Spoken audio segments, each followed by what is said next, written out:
I want small ones to be drawn first and larger ones to be drawn on top. You can read more about built-in JavaScript sort method online. We can see that it works. Large ravens are up front and smaller ones are behind. Perfect. As I said, I want to avoid tainted canvas error, so I need to make sure I have a separate canvas I can scan color from that doesn't have any images drawn on it. I take collision context variable I declared on line 6 and I draw my colored rectangles on that canvas instead, by adjusting code here on lines 54 and 55. Nice, that worked. I can see we are not clearing the old paint on that canvas, so on line 74 I call clear rectangle on collision context as well. Now we have two canvas elements, one has colored collision rectangle and the other has ravens and score drawn on it.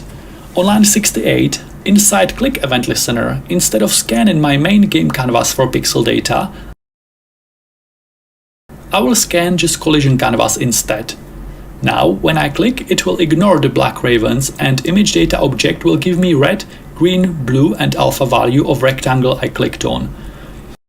I will compare it with red, green, blue value inside random colors property on each raven to know which one was clicked on, and then I will set its marked for deletion property to true. There are many techniques you can use to compare two array-like objects against each other. Let's just keep it simple. When I click on one of these rectangles, I can see the values are inside this image data object on a property called data. Data is an array with red, green, blue and alpha value of pixel we clicked on. I create a variable to get hold of this array. DetectPixelColor.data, which refers to this uint8 clamped array with 4 elements. There is also a way to check for collision detection between two objects based on opacity alpha value like this, but today we will do collision between point and shape, between mouse and ravens. I will ignore alpha value from now on and I will just focus on these 3 values, red, green, blue. So this PC pixel color variable holds this data array with 4 elements. I take my ravens array and I call for each on it. For each raven object in the array, I will check if its random colors property from line 36, if the first element in the array, index 0, is the same value as pixel we clicked on.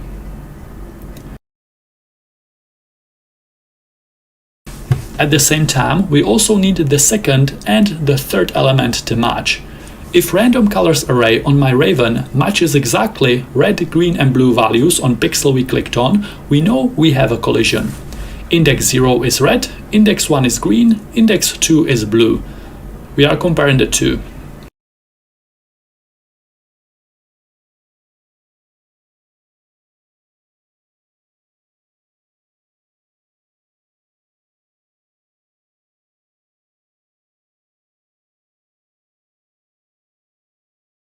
If they match, we have collision, so I will take that raven object and set its marked for deletion property to true, and I will increase score variable by 1.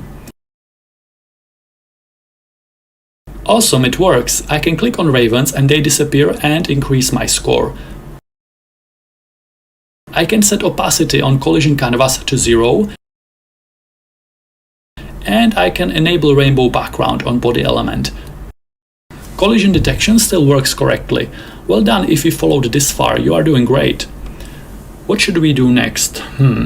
How about we add explosion animation and sound effect whenever we click on a raven?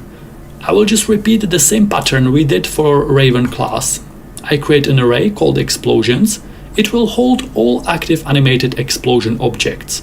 I will create a class to create a blueprint for these objects. Its constructor will expect 3 arguments, x, y and size, because position and size will come from the outside and will depend on the raven we clicked on. This .image will be new image.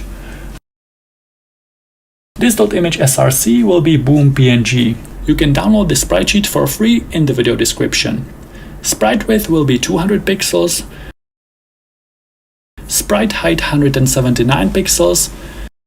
This .size will be size we passed as an argument on line 61.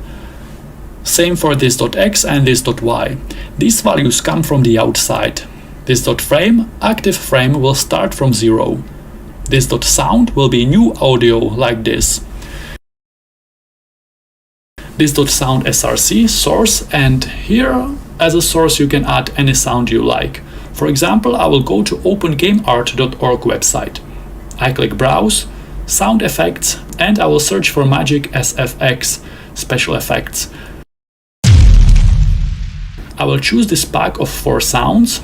I download it, and I will use the one called Ice Blast. I will rename that file as a boom.wav, and I will add it to my project folder. You can choose a different sound if you want. You can also have multiple sounds and play a random one here, it's up to you. In update method, same as we did before, I will use delta time to time my animation. We will have one variable to accumulate delta time values called, for example, time since last frame. It will start at 0. Then we need a second variable to define limit when the next frame triggers. I call it, for example, frame interval, and I set it to 200 milliseconds. I pass delta time as argument to update method. It will be coming directly from animation loop. I will show you in a minute. This .time since last frame will be slowly increasing by the amount of delta time. If time since last frame is more than frame interval, 200 milliseconds, I increase this .frame from line 69 by 1. I also want to play the sound when we are on frame 0, when the explosion first appears. There are better ways to do that, but for today I will simply check if active frame of this explosion is 0, and I take this sound from line 70 and I call built-in play method on it. Explosions will also need draw method, which will draw the actual sprite sheet animation. We will pass a draw image 9 arguments, same as we did with ravens.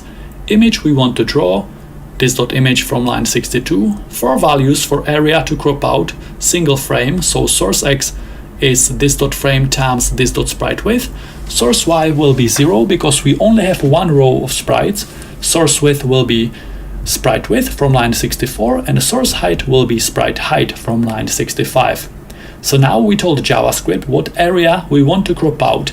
Now we need to give it X, Y width and height, where to place it on destination canvas, so this.x, this.y, and this.size for width and this.size for height. As this.frame variable increases here on line 79, because of this source X property, here we will show frames 0, 1, 2, 3 and 4. Now, where do we trigger this code to create and animate new explosion? The best place would be here, I think.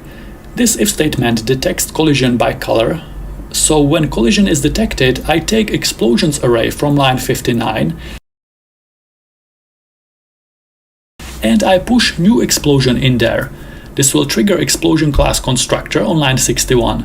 I can see it expects value for X and Y coordinates and size, because I want explosion to depend on the size of the raven we clicked. So here we are cycling through ravens array, referring to individual ravens as object. I want to pass X, Y and width of that raven as X, Y and size arguments here. Okay, that should work. I can test it by console login explosions array from line 59. I can see as I click and hit ravens, explosions are being added. Perfect. I made sure my explosion class has update and draw method, same as my raven class. That's why here on line 123 I can simply just use spread operator and expand the entire explosions array into this array I'm creating on the fly, so that I can call update on all ravens and all explosions at the same time, like this. I do the same thing for draw method on line 124. I like this syntax, it looks clean. Down here I will also remove old explosion objects from the array using built-in array filter method. I need to create a property called marked for deletion on my explosion class for this to work. As you can see, I'm repeating the same pattern we used for ravens. I hope that using the same structure like this helps you to understand and navigate in the code a bit better. Initially I set it to false. In update method I write an if statement. If this.frame from line 69 is more than 5, which means after all the frames of sprite sheet have been displayed one by one and explosion animation is complete, I set marked for deletion from line 74 to true. When I click on Ravens, sound plays and explosion sprites are animated. We are making great progress, we just need to polish some details here. If I change frame interval on line 73 to 500, you can see it only affects the first frame. The rest of animation is playing really fast. Oh, it is because I need to reset time since last frame back to 0 every time so it can count towards the next frame interval over and over to serve next frames.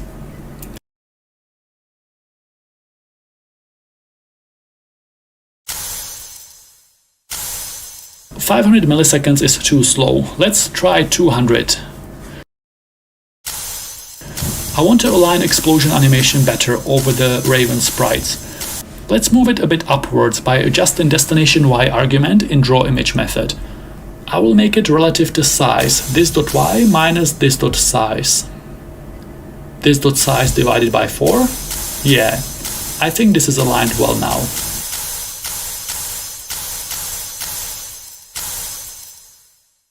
Let's create game over condition. On line 11, I create a global variable called game over and I set it to false initially. Inside update method on Raven class, I create an if statement. If any Raven manages to get all the way across the screen and behind the left edge of game area, game will end. If this.x is less than 0 minus this.width, set game over from line 11 to true. And inside animation loop on line 132, I only want to run request animation frame and serve the next frame of our game as long as game over is not true! Exclamation mark here. When Raven gets all the way across screen, game over will be set to true and game will stop, like this. I also want to display game over message, same as we did draw score. I will create a function called draw game over. Fill style will be black. Fill text will be, for example, game over, your score is. Plus, I concatenate score variable. I want it in the middle of the screen, so x coordinate will be canvas width divided by 2, and y coordinate will be canvas height divided by 2. Now I need to call my draw game over function here in animate. If game over is false, keep serving the next frame. Else, call draw game over method to display message and final score. It's not centered. It's because these coordinates on line 101 mark top left corner and the text goes towards right and bottom from that point, same as when you are drawing rectangle or image on canvas. With text, it's easy to center by setting text align property to center like this. Yes, that worked. Same as I did with score, I want to give it shadow. I will use this trick where I draw the same text twice with different fill color and I offset it by 5 pixels. Nice.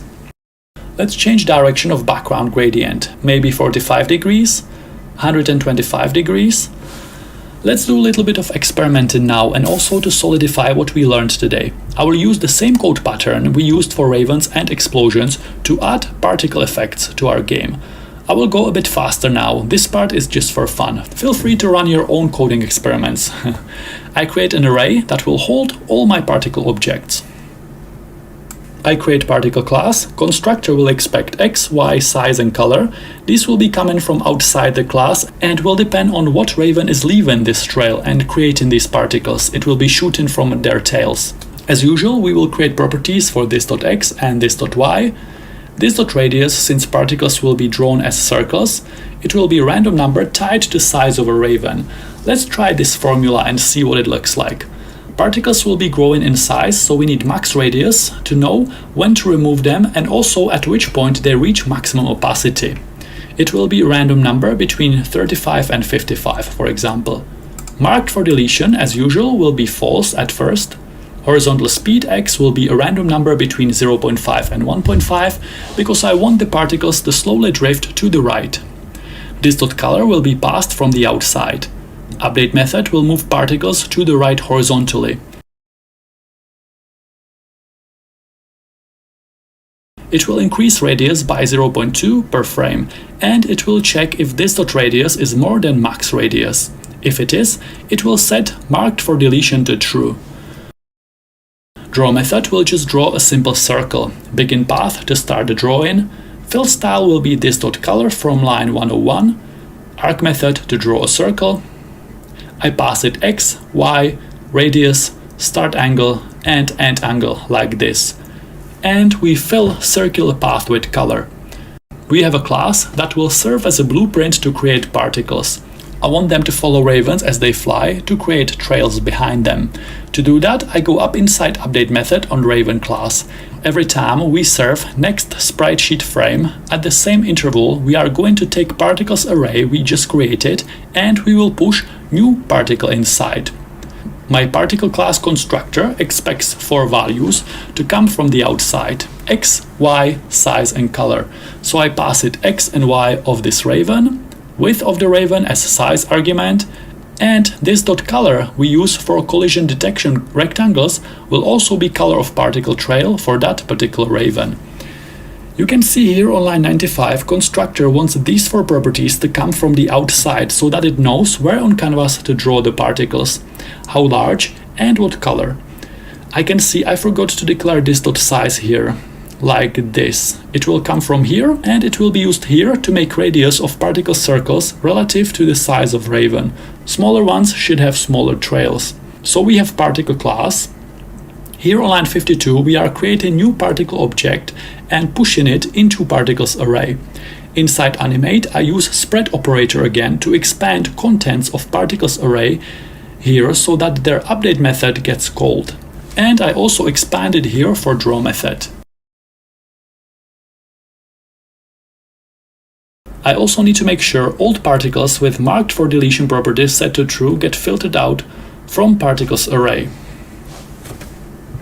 Nice, we are drawing particle trails. You can see they come from the top left corner of Raven hitbox.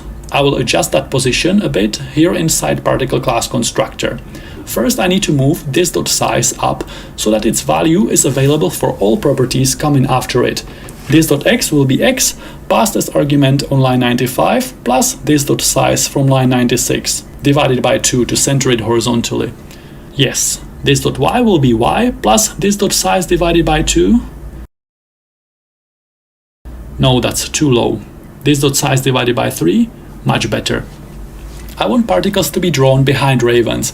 We are drawing everything on a single canvas element, so how things are layered depends on the order at which JavaScript cycles through these objects and calls their draw methods for every frame. I will change the order here to draw particles first, and then ravens and explosions will be drawn over them, like this. Awesome, we have a working code. Let's clean it up. In update method on particle class, I want radius to grow faster. 0.5, 0.8, 0.5 is fine. Drawing trail on every single raven can be performance expensive. I want a property that will allow me to randomize it and allow me to set what percentage of ravens will have particle trails. On my raven class, I create a property called this.hasTrail. I want this property to be true for a certain amount of ravens and false for the rest. As Marcus pointed out in my generative art tutorial, any conditional expression results in a Boolean value, so instead of doing if-else statement here, I can simply just roll dice with math.random. Math.random, called like this, will return a random value between 0 and 1. So I call it and I check if that random value is more than 0.5, and that's it. It should be true roughly for 50% of ravens. This conditional expression results in a Boolean value true or false, depending on if math.random rolls a random number that's higher or lower than 0.5. I really like this syntax, very simple and clean. Inside update method on raven class, I will only create new particles if this.hasTrail is true. Like this. Now only half of my ravens will have trails. I also want particles to animate from fully visible to transparent. Inside draw method on particle class, I set global alpha property on my canvas to be 1, which is maximum, fully visible, minus the current size of the particle divided by max size. As the particle's radius grows, eventually radius will be the same size as max radius. So let's say max radius is 30 pixels. At that point where the current radius is the same size as max radius, we will have 30 divided by 30 here, which is 1. And 1 minus 1 is 0. Particle is slowly growing more and more transparent, and at the point when it reaches maximum radius, it will be at 0 global alpha. This formula might be a bit difficult to completely understand if it's the first time you see it, but it's very useful. We will talk about it again in some other video. As you can see, global alpha is spilling over and affecting my ravens as well. That's an easy fix. If you want to change some global canvas properties such as fill style, global alpha, rotate, translate and so on, and you want those properties to affect only a single element you draw and not the others, you can just wrap that drawing code between built-in save and restore methods. Save will create a snapshot of current canvas global settings, and then we change global alpha here, which will affect just this one particular particle, and then I call restore to revert canvas settings back to what they were at this point. Save and restore are especially useful for rotating elements on canvas, but you can also use them for other things like this. My particles are blinking before they disappear. It is because JavaScript first runs over the entire array before it filters the particles that are too large out. And my global alpha formula works only in a specific range between 0 and max radius. Some particles get outside that range and are drawn fully opaque for a second before they get filtered out. To fix it is simple. I just trigger mark for deletion a little bit sooner. For example, by saying max radius -5 in my check on line 111. Let's make the trail nicer. I will add 5 particles every time instead of adding just 1. On line 54, I create a for loop like this, and I put this code inside. If I make radius grow slower, trail will be longer because it will take particles more time to reach max radius. Be a bit careful here not to have too many active particles on screen at once, because at some point it will start affecting performance and frame rate. I can also randomize the initial x and y coordinates a little. For example, I can add a random number between -25 and +25. I think it looks a bit more interesting like this. I can also add more enemy types. For example, I can add fast flying bats that will be worth extra score points. Maybe I want ravens with trails to be worth more score but also have more lives. There are many things we can do here. If you are still feeling creative, check out some of my playlists. I have creative coding for beginners, game development playlists and advanced animation effects. Everything with just HTML, CSS and plain vanilla JavaScript. No frameworks and no libraries. Check out some recommended courses in the video description. I'll see you there. If you want to build games with JavaScript, all you need is a small set of tools and techniques. Let's add a couple more of them to our toolkit today and make sure we really understand them. In JavaScript, the extends keyword is used to create so-called child class. That way I can have my main parent class, where I define properties and values, share between all my enemy types, and then I can have child subclasses that define specifics, such as different visuals, different movement patterns and so on for each enemy type. Then, when I instantiate my ghost object and I call update on it, if JavaScript can't find update method on the ghost class, it will go look for it automatically on the parent enemy class and it will run the code from there. There is another special keyword called super. Today I will show you exactly when and how to use it. Let's build a project step by step, completely from scratch, and in the process let's learn everything we need to know about subclassing in JavaScript and how to use it to keep our code modular, clean and easy to read. This tutorial is for beginners. I will take you through the code in a way to make sure you understand everything. We will build a really fun animation project and I will show you many game development techniques today. This video is independent and I will explain the code from scratch, but it's part of a larger series where I teach you tools and techniques you will need if you want to be a game developer or if you just want to learn front-end web development and JavaScript on fun visual animation projects. If you code along with me today, you will get 3 free premium sprite sheets so that you can get exactly the same result. Check out this website for more beautiful game development art assets. To start my project, I create a basic web page boilerplate markup. I link style CSS file, JavaScript file, and I created HTML5 canvas element with an ID of canvas1. I bring my 3 images into the project by creating 3 IMG tags with IDs worm, ghost, and spider. You can find these images to download in the video description. It might be a good idea to use the same images as me at first and then modify the code and use your own art assets once you get everything working. It might save you a lot of time debugging if you follow exactly what I'm doing, especially if you are a beginner. I give my canvas a border, width and height, and I position it with CSS in the middle of the page. I will also hide the project images. We will draw them and animate them with JavaScript in a minute. By including images as image tags, I can make sure they are fully loaded before my JavaScript code runs. By using load event listener, it will prevent potential errors. I will show you exactly what I mean as we go along. I set up my canvas using these 4 lines of code as usual. Let's outline the entire project structure now so that you can see what functions and classes we need and how they are connected to each other. When we have the complete project structure, we will be expanding on individual parts to add more functionality. The most important thing today will be my game class. I will use it as the wrapper that contains and controls all movement and animation logic and basically everything else. It's a JavaScript class, so it will need a constructor, which is a mandatory method for all JavaScript classes. It will also have update and draw methods. In game class constructor, I create a property. I call this .enemies. My game object will hold an array that contains all enemies like this. My game class will also have a private method called addNewEnemy. This method will be called every time I need to create and set up a new enemy for my game. If method's name starts with a hash symbol like this, it will be a private class method. It means it can only be called from within my game class to manage some kind of internal functionality. In our case, adding a new enemy into this .enemies array from line 8. If you try to call this private method from outside game class, you will get an error. Notice that update and draw methods are public because I will need to call them from my animation loop from the outside a bit later. My addNewEnemy private method will need a way to create new enemies for the game. So we will write another class I call enemy, and inside we declare a blueprint.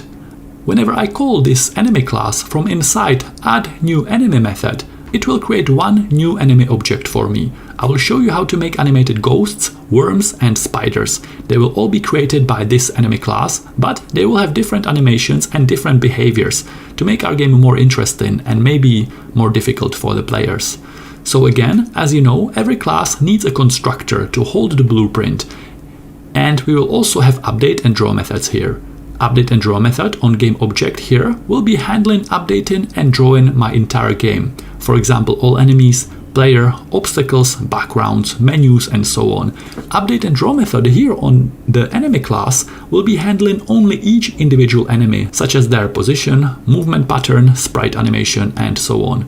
And finally, to complete the skeleton of our project, we will need a custom animate function that will call what needs to be called and a loop around to move and animate things in our game. Here in animation loop, I declare what happens in our game frame by frame.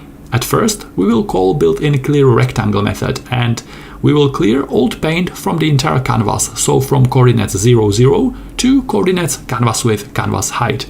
If you are a complete beginner, this is horizontal x-axis and this is vertical y-axis, so point 0, 0 is here and point x 200, y 200, for example, is here.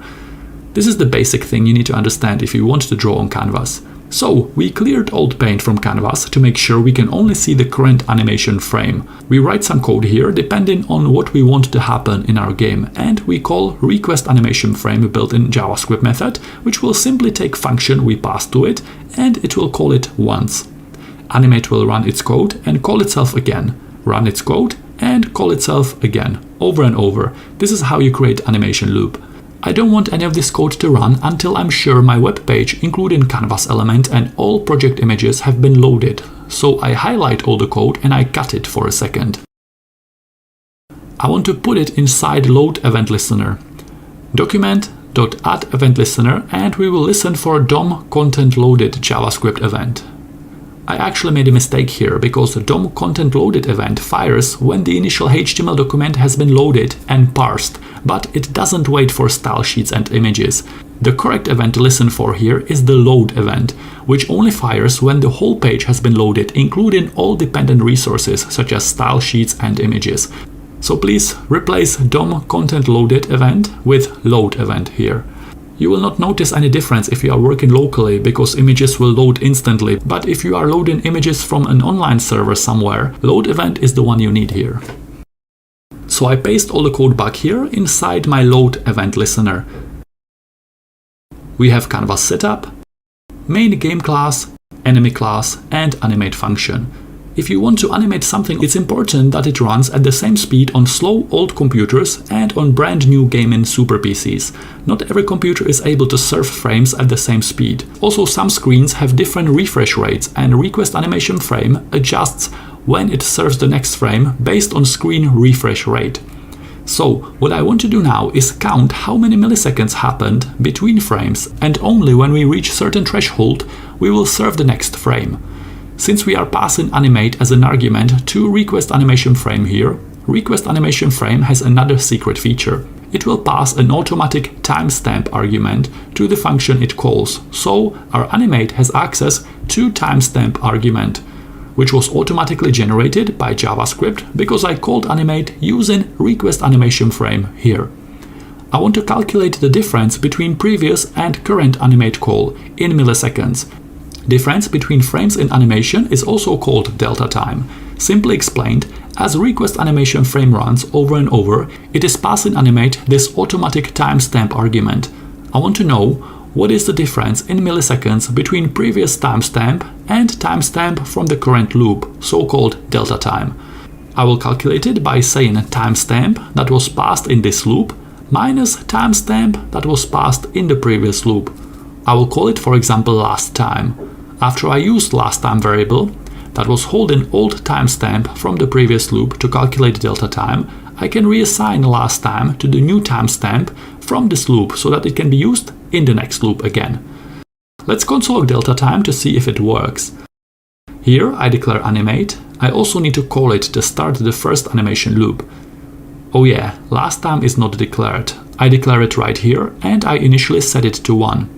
This value of 1 will only be used for the very first loop, because on the second loop it will get reassigned to the current timestamp. In console, I can see my delta time is around 16 milliseconds. This is a very common refresh rate for most computer screens, but if you have high refresh screen, you can get a lower number here, and if you have old computer, you can get higher number here, especially when you create a bigger project where you animate many moving parts. At this point, even very slow computers should handle 16 milliseconds delta time between animation frames, since our game doesn't have any graphics yet. If I scroll in console all the way up to my first delta time console logs, I can see the initial call was none, not a number. It's because animate only receives automatic timestamp argument here when it gets called by request animation frame. On the very first initial call, it doesn't have any timestamp argument, so I will pass it 0 just for that first loop. Now we know how to calculate delta time, number of milliseconds between frames. Faster computers will have lower number, slower old computers might have higher delta time, because it can take them more milliseconds to serve the next frame. Since we have this delta time value, we can adjust animation speed with it to make sure our game runs at the same speed on slow and fast computers. I will show you where and how to use it as we build our project and start animate and move game characters around on canvas. Console log like this can cause performance issues, so don't forget to remove your console logs when you don't need them anymore. On line 22 I have my enemy class. It has a mandatory constructor method which will be used as a blueprint to create one new enemy object whenever I call this class with a new keyword from somewhere in my project. Let's write that blueprint, and inside we declare properties and values of our enemies. Each enemy will need X and Y starting coordinates so that JavaScript knows where we want to draw them on canvas. I will first hardcode coordinates 100, 100. We will change that in a minute. I will also give each enemy width of 100 pixels and height of 100 pixels. Update method on enemy class will just move the enemy by 1 pixel to the left. Draw method on my custom enemy class will call built-in fill rectangle method and it will first draw a black rectangle representing my enemy. I pass it this.x from line 24, this.y, this.width, and this.height. Great, we have enemy class. Now we can call it to create enemy object and add it to our game. Inside add new enemy private method, I take this.enemies from line 9 and I call built-in push method. Push method can be called on arrays and it will take whatever we pass to it and it will push that at the end of the array. So I pass it new enemy. The new keyword is a special command in JavaScript. It will make JavaScript look for a class with the name enemy, and when it finds it, it will take its constructor and use the blueprint inside to create one new blank JavaScript object and assign it values and properties based on instructions inside the blueprint. That new enemy object will also automatically have access to update and draw method on enemy class. When you instantiate object with the JavaScript, it will run its blueprint inside constructor. So I will do something which might look a bit strange to you. Any code put inside the constructor will be executed when you create new instance of that object with the new keyword. So here, when I create new instance of my game object, I will create enemies array and I will call its private add new enemy method automatically, which will push new enemy inside enemies array. To check if that really happened, I will also console log this.enemies. To execute all this code here, all I need to do is to instantiate my game class, so let's do it. Down here on line 39, I create a new constant variable I call, for example, game, and I set it equal to new game, like this. Doing that, created one new blank game object, and it ran code inside constructor here on line 8. So this console log from line 11 is showing that this.enemies from line 9 contains one new enemy object. Perfect. You can see that enemy object has x and y, width and height, as we declared here on line 25. Now, inside update method on game class, I will cycle through all enemy objects inside this.enemies array, and I will call their update method from line 31. I hope you know syntax of for each method. I'm simply saying here, take this.enemies array from line 9, and for each object in this array, run their associated update method. This is ES6 syntax, so-called arrow function. I will also take the same enemies array from line 9 and I will call draw method from line 34 on all these enemy objects. Currently there is only one inside, but there could be many more. Down here inside my animation loop, I take instance of my game class from line 39. I call update method we just wrote, and I also call draw method. And here we are animating one enemy in our game. I hope you can see advantages of code structure like this. Let's say I also have array of obstacles, background layers, power-ups, players, and so on. I can call all of these from update and draw method on my game class to get everything moving with very little code from a single wrapper function, keeping my code clean and organized this way. It's a good practice not to use global variables inside our classes, so I will take context, width and height, and I will put them inside my game class. These arguments will be passed here on line 39 when I create an instance of game class, so I pass it ctx from line 3 to tell JavaScript which canvas I want to draw on. I will define width of my game by passing it canvas width from line 4 and canvas height from line 5. These three variables, just as my game class constructor expects, here on line 8. Then I take these arguments and convert them into class properties. This.ctx is ctx passed on line 8, this.width is width, and this.height is height. Now I converted public variables into class properties and I can pass them around when I need them by passing game object as an argument. I will show you. Let's say I need width and height of my game inside the enemy class, because I want my enemies to appear behind the edges of game area. On line 23, when I create new enemy object, I will pass it this keyword, which here refers to the game object we are currently inside. That game object will carry all references to its width, height, and other properties with it. Let me show you. So I'm passing this keyword, and inside my enemy constructor, I will call it game. Here I created this.game property and I set it to game that was passed as an argument. Now I have access to game object from inside my enemy class. I can console log it and you can see all its properties including width and height. So now I have access to width of my game from inside enemy class by saying this.game.width. The initial starting X horizontal coordinate for enemies will be just behind the right edge of canvas. Initial starting Y coordinate will be a random number between 0 and this.game height. So in this case, between 0 and 800 pixels, because height of my game is 800. Now, whenever I reload page, new enemy is generated with random vertical coordinate. I achieved that by passing reference to my game class to enemy class constructor on line 23, which will take all these properties and values with it. I call it game and convert it into class property on my enemy class, making them available when I need to position newly created enemies. This is one way how you can pass class variables around if you want to avoid using global variables in your projects. I don't really want to add just one enemy when I create instance of game class. I want to create new enemies over and over in a certain interval. If I just call this.addNewEnemy from inside update method, it will create new enemy for every animation frame. That is too many and it would freeze my game very quickly. I commented out, game class is responsible for adding new enemies to the game, so I will give it two new properties. This.enemy interval will define number of milliseconds between adding each new enemy into the game. Let's try 400 milliseconds. This.enemy timer will count milliseconds from 0 to 400 over and over.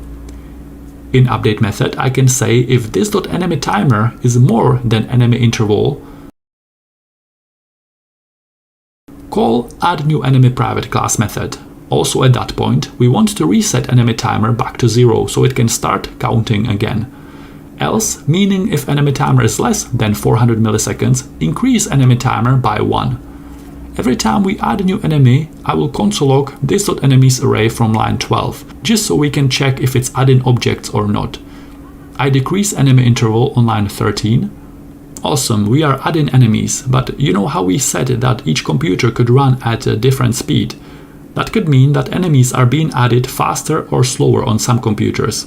I want my game to run at the same speed on every computer, and that's why down here on line 56 in animation loop we calculated the delta time between frames in milliseconds.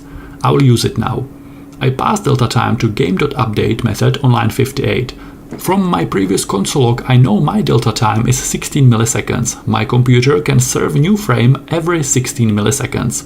Value of delta time is dependent by the power of your computer, but also on your screen refresh rate, because request animation frame method adjusts to maximum screen refresh rate, if the computer can handle it. Now I have access to delta time value here in my update method, so instead of adding hard-coded value +1, I will add value of delta time to my enemy timer. On line 13, I set enemy interval to 400 milliseconds, or maybe 1000 milliseconds. Here I am increasing enemy timer by 16 milliseconds per frame. When we accumulate enough to reach 1000 milliseconds, 1 second, we will add new enemy to the game. If somebody has a faster computer, their delta time will have smaller value. On slow computers, delta time will have higher value and will be getting near to the target 1000 less often, but in larger steps. So in the end, my code will run at the same or very similar speed on slow and fast computers, regardless of their power or monitor refresh rate. And this is how you use delta time to trigger periodic events in your games or animation projects. I also need to make sure I'm passing the reference to my canvas properly and not using global variable. Let's follow the logic. We declare CTX here on line 3. I passed that global variable to my game class when I instantiate it on line 52. On line 9, I take that argument and I convert it to class property. Then I pass CTX from line 9 to draw method on my enemies. And on line 47, I need to make sure draw method on enemy class expects that argument. And this way, line 48 is using this.ctx that was passed around from game object rather than using global ctx variable. I'm console logging this.enemies array on line 20 and I can see it keeps growing. I need a way to remove enemies that have left the screen. We could potentially also use something called object pooling here, but I will leave that for another episode. First, I will need a flag on my enemy objects that will mark them as ready to be deleted, and then we will simply filter these objects out. I will call that property this.markedForDeletion, and I initially set it to false.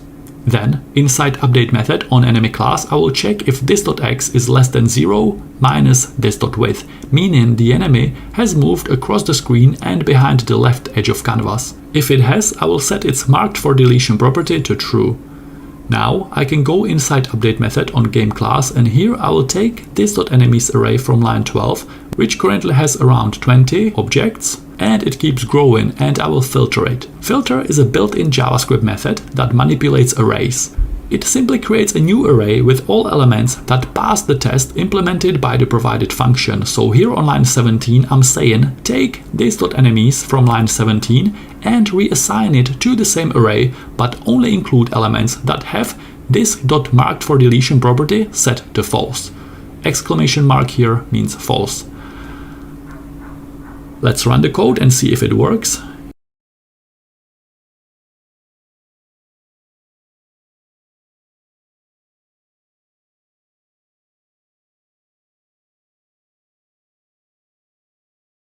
Yeah, we stop at 10 enemies and it's not growing anymore because we are removing old ones as we are adding new ones. Might be one good performance idea here. You don't have to check and filter enemies for every frame of animation. We could, for example, do it in a certain interval.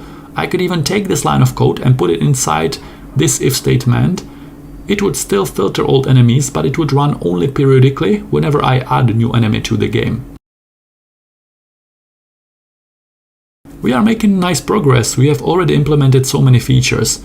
Here between lines 35 and 53 I have my enemy class. It's a blueprint with properties and methods that determine what my enemies look like, how they move, and how they behave. Let's expand on it and make them more interesting rather than simple black rectangles. I will create a so-called subclass or child class by saying class worm extends enemy. Doing that will make enemy a parent class of worm. And for example, if I call update or draw and JavaScript can't find that method on my worm class, it will automatically go looking for it on the parent class. So it will look for that method on enemy class. Same goes for properties declared in constructor. If there is no constructor on my worm class, it will automatically use the constructor from enemy. When I do this, I can have shared enemy class that declares all logic, properties, methods and features that all my enemies have in common, for example their sprite animation logic, collision checks with player and so on, while at the same time I can declare child classes where I can override, improve and change some of these properties and methods to create unique and very different behaviors for different enemy types. And that's exactly what we will do now. Let me show you how much visual and behavior variety we can create without repeating the code all enemies have in common. Doing this will keep our code clean and modular, and you can go crazy with different enemy types while still keeping your logic organized and easy to read. On my worm class, I don't have to declare constructor at all, and JavaScript will automatically use constructor from line 36 on enemy class. But in most cases, you want each enemy to have different width, height, X and Y position and so on, so I kinda want to use both. I want to take all properties from enemy constructor and I want to add some additional properties on top of it. That will be specific only for my worm objects. I declare constructor and I know worms will have unique value for image property, so this.image equals worm. This line of code is a weird syntax and I will explain what's going on and how come it works when I bring image to my project this way in a minute. Let's first finish constructor method on worm class. Same as on line 36, worm class constructor will expect the game as an argument. Now I want to say take all the code between lines 37 and 43 on enemy class constructor and use it here. To do that, we use special super keyword. The super keyword is a special command in JavaScript and it's used to access and call function on an object's parent. So here I call super and I pass it game to literally run the constructor on its parent class. After that, I can add more properties on my worm class constructor like this. Important thing to note here is that you have to first call super and run parent constructor like this before you declare any additional properties using this keyword. Otherwise, you will get a reference error. In derived classes like this, super must be called before you can use this keyword. So now, my worm constructor contains all the code from between lines 37 and 43. and additional this.image property set to worm. Each enemy type will have different starting x and y coordinates and different width and height, so I will actually take all these and put them on my worm. I want enemy class constructor to have only properties and values that are shared for all my enemy types. Up here on line 31, inside private add new enemy method, rather than instantiating parent enemy class, I will instantiate child worm class. Again, I'm passing it this as an argument, and because we are inside game class, this reference is the entire game object, so all these properties. We travel down to worm class, and inside constructor we are taking that game and passing it to super, instantiating constructor of its parent enemy class, which is here. Enemy class also has update and draw methods, and when I call update and draw on my worm and JavaScript can't find it, it will automatically go looking for them on the parent enemy class. I hope it's becoming a little bit more clear how this works and how parent and child classes relate and work together. If I run the code, we have our worms coming again. Just to prove that the draw method that is called from line 46 is taking properties from worm class constructor, let's change this.width on line 56. As you can see, now my worms are 200 pixels wide. So what is this weird syntax on line 58? This is not how we usually bring images into a project. Usually I would use getElementById to target my image element with an ID of worm that I created in index.html in the beginning. I wasn't aware of this, so all the credit goes to Danny, who says, a little known fact is that any elements created in the DOM with an ID attribute are automatically added to the JavaScript execution environment as a global variable. This means that you can access any HTML element with a JavaScript using its ID. No need for document.getElementById or query selector. I'm just doing this as an experiment, and you will see in a minute that it actually works. If you're having any issues, you can still bring the image into the project the usual way, and also ideally pass it to the worm class constructor as an argument, so that we are not pulling global variables directly from the outside. I'm just experimenting here a bit. I really like tips like this. Thanks, Danny. Nowhere in my code have I declared this worm variable. The only place you can find this reference is ID on line 12 inside index.html. But this image will still work. You can test it by console logging this.image. I have too many console logs. Let's comment out line 38. Yes, you can see that the JavaScript is actually finding the image with an ID of worm automatically without us having to use getElementById like we usually do. So let's use that image and make our worms look a bit better than black rectangles. You can download these sprite sheets for free in the description, and you can use them to follow along with this video for educational purposes. To use them in any commercial project, you would have to buy a full license from the artist's website. I will link his site as well. He has a lot of great game development art assets there, check it out. I feel like I explained built-in Canvas draw image method 100 times on this channel. This method is so important. At first I will just use the version with 5 arguments. Image we want to draw, x, y, width and height, where to draw it on canvas. This way we will just squeeze the entire sprite sheet with all its 6 frames into the predefined area of 200 × 100 pixels. Notice that I'm calling draw method on my worm class. It's using these properties, but since JavaScript can't find draw method on worm, it will look for it on parent enemy class and it will use that one. Let's remove this console log and this fill rectangle as well. I can change width and height, but now I would actually like to draw just the first frame from the worm sprite sheet. I remove all these lines I commented out earlier. I create a new property on worm class called this.spriteWidth, and it will be a width of a single frame in my sprite sheet. If I take width of my sprite sheet and divide it by 6, the number of frames, I will get 229 pixels. Height of a single frame is 171 pixels. I take width and height and move them up here. Now I need to use draw method to cut out just a single frame from that sprite sheet and place it on canvas. For that I will need to give it 9 arguments, so additional 4. To tell JavaScript what area I want to crop out from the source image, I need to give it source x, source y, source width and source height arguments. Source x and source y will be 0, 0 since I'm just cropping out the first frame for now.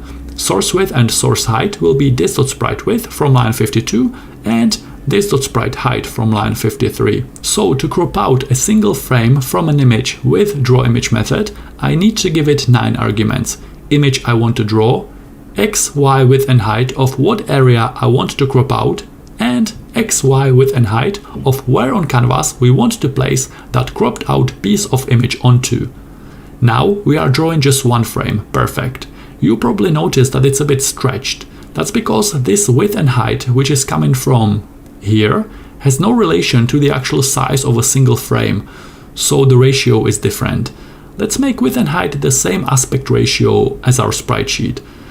I do that by making width half of sprite width and height will be half of sprite height. I needed to do half because the original size would be too large. As long as I use the same modifier on both, width and height, in this case I divide both of them by 2, it will preserve the aspect ratio of the original sprite frame. All my worms are moving to the left by 1 pixel per frame. What if I want each worm to have different speed? For example, a random value between 0.1 and 0.2. And up here inside update method on enemy class, I say this.x minus equals this.speed. That will be very slow. Let's make it faster. You might have realized that I'm not using delta time in this movement calculation, so let's use it to make sure the worms move at the same speed on all machines. I'm calling this update method here on line 25, so I pass it delta time, which we made available here before. Now that I have access to delta time in update method on enemy class, I will pass it here as an argument. And to factor in time difference between animation frames when moving something around, we have to multiply it. That way, faster refresh rate with lower delta time will move often, but by smaller steps. Slower PCs will have higher delta time. They will not draw frames so often, but they will have higher delta time, so they will make larger steps to compensate for the difference. Now the base speed is too much, so I amend it on line 59. I will actually rename it Vx, velocity on horizontal x-axis, because maybe some other enemies will have a vertical movement. Also, I need to rename it on line 41. If I go up on line 13 and reduce enemy interval to 100 milliseconds, we will get a lot of worms and something will become apparent. They are layered randomly in order as they are added to the game. For example, this worm should be probably behind this one, and this one behind this one. If we pretend this is 3D game space and worms that are higher should be behind worms that are lower, it would look better. How do we achieve that? Z-index, or whether worm is in front or behind other worms, depends on order at which they are added to the array, on their index in that array, because as I push them into enemies array one by one, we cycle through them from index 0 to the maximum index in that array, and we draw worm with index 0, then worm with index 1 on top of it. If they are in the same area, then worm with index 2 will be on top of them, and so on. I want to reorganize my array so that index in the array is tied to their vertical position, so that we first draw worms in this area and then we draw the ones in this area on top of them as we go down on the page vertically in plus direction on vertical y-axis. That will cause worms to look like they are properly behind each other and not messy like this. Look at this, this is a mess. This one is sliding over the other one's eye. So every time I push new worm into the array, I will just build JavaScript sort method. You can simply just call sort on the array and it will sort them in ascending order by default. If you want more control, you can give it a callback function. Sort simply takes every element in the array and it performs a check comparing values between these two elements, pushing them up and down in the array, depending on the condition in the callback. I want worms with lower vertical y coordinate to have lower index so that they are drawn first. So my condition will be a.y minus b.y like this. Sort is a built-in JavaScript method. It abstracts away the actual algorithm that does the sorting work, so let's not spend more time on it now. All we need to know for now is how to use it. When I run the code, you can see that worms that are higher are drawn behind the worms that are lower, making it look like they are moving in actual 3D or maybe in 2.5D cartoon space. Well, it doesn't look messy anymore. You can swap between ascending and descending order by swapping these values. In our case, we want a minus b. Also notice I'm not sorting the array for every animation frame, only when I add new enemy into the array. So this is our worm class. It's a child of enemy and it doesn't have update and draw methods because, as we said, if JavaScript doesn't find them on the worm class, it will go looking for these methods on the parent class. But what if I want to use the base code from draw method on enemy class and I want to add some extra code to it to create some additional visuals? For example, as Boris suggested, ghosts need to be semi-transparent, but I don't want reduced opacity on worms, only on ghosts. So how do we do something like that? I'm sure you can come up with some clever if statement, but let's keep it clean and use child classes for that. I will copy my worm class and rename it to ghost. Image on line 74 will be ghost, referencing the ID here on line 13 in index.html.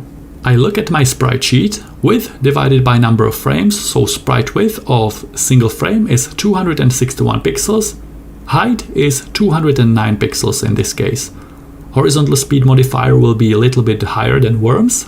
Let's say a random number between 0.1 and 0.3. So that's the base ghost child class.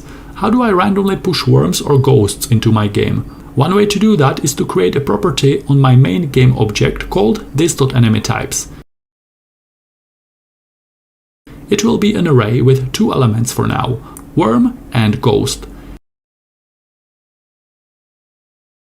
Inside add new enemy private method, I will randomly pick one of the options in the array. I create a constant variable called random enemy and I set it equal to this.enemyTypes and square brackets. So if index here is 0, we get worm, and if index here is 1, we get ghost.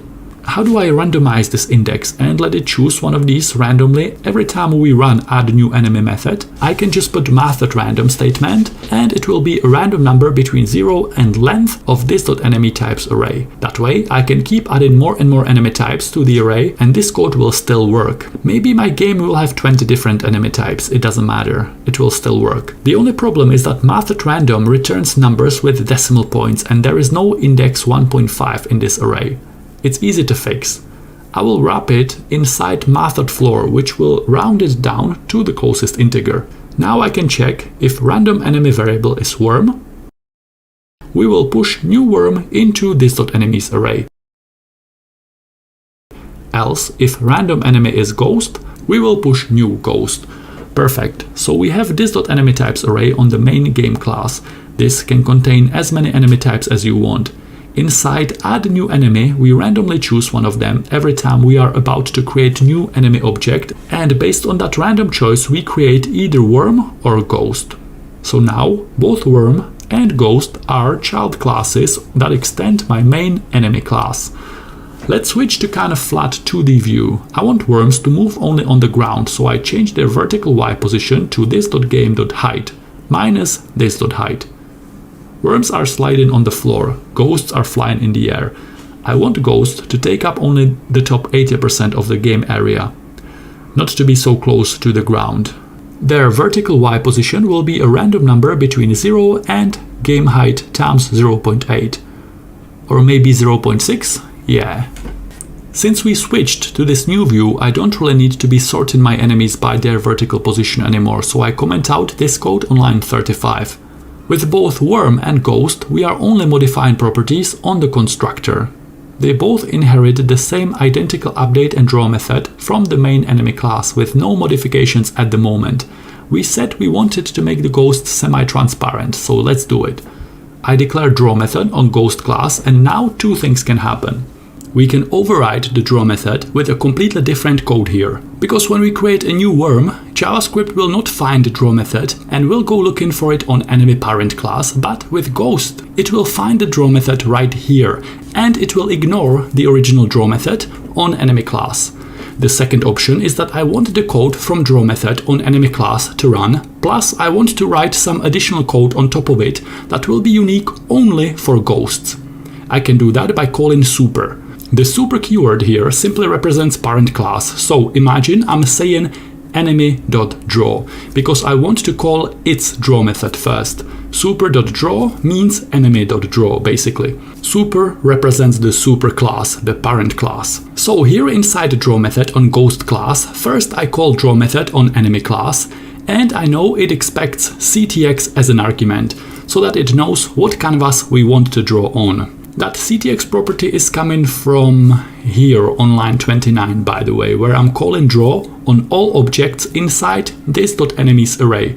I'm calling draw on all ghosts and all worms at the same time. So first we call draw method on parent enemy class from line 50. We will run all the code in here.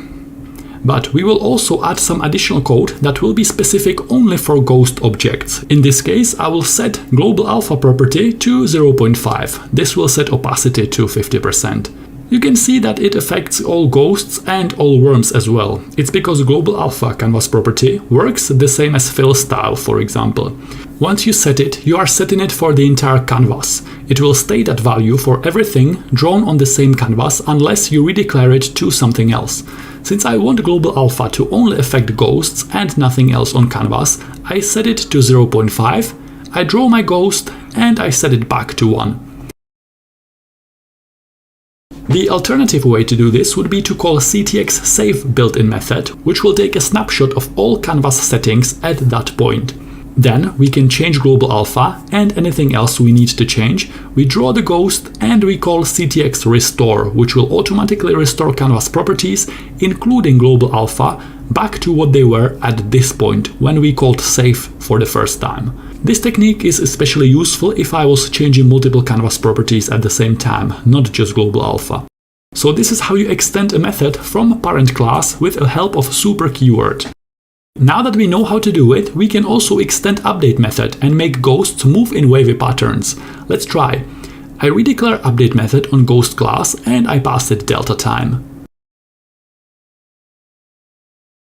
I call super.update and I pass it delta time. This will run all the code in update method on enemy class from line 46. Here. I add a new property called this.angle and initially I set it to 0. Then in update method I will say this.y vertical position of my ghosts plus equals math.sine built-in JavaScript trigonometry function and I pass it this.angle as an argument. I covered this in my enemy movement patterns episode as part of this series before, so now just quickly. Math.sine is a built-in JavaScript function that returns a sign of a number we pass to it. It expects angle value in radians and it will return a value between -1 and +1. If you keep calling it and passing it ever-increasing angle value, as we are about to do here, it will endlessly cycle by small increments between -1 and +1, creating wavy movement pattern, so-called sine wave. So every time update method runs, I will increase this.angle from line 79 by 1. That angle value is being passed to math.sine function here at the same time. You can see it makes the ghost shake up and down. We can also multiply it times a certain radius value. This will make the curve larger, like this. We need to be increasing angle much slower. Let's try 0.1 per frame.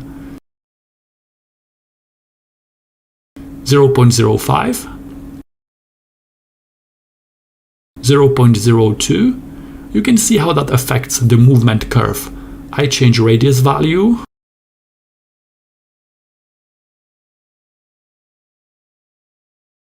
And angle value. Let's randomize the wave size for each ghost. I create a property I call, for example, this.curve. It will be a random number between 0 and 3. And I use it here. Now some ghosts move in smaller, some in larger waves. I reduce the number of enemies by increasing enemy interval on line 13. Let's add a new enemy every 500 milliseconds, for example. So with ghost class we are extending draw method to make it semi-transparent and update method to give it wavy vertical movement. Worm class is just using the base draw and update methods from its parent enemy class. Let's create another child class and let me show you a completely different type of movement for the third enemy type. I just copy worm class here so that I don't have to write all of that again. I will call it spider. I check my sprite sheet, sprite width, Width of a single frame is 310 pixels. Sprite height is 175. I want spiders to start from just behind the top edge of game area, so 0 minus this.height. Their horizontal speed will be 0. I only want them to move up and down. Image will be spider, referencing this ID from line 14 in index.html. I give them vy, velocity y property, and set it to 1. Now I create update method. I pass it delta time. First, I call update method from parent enemy class from line 46. And then I add some additional code. At first, let's just increase vertical speed by 1.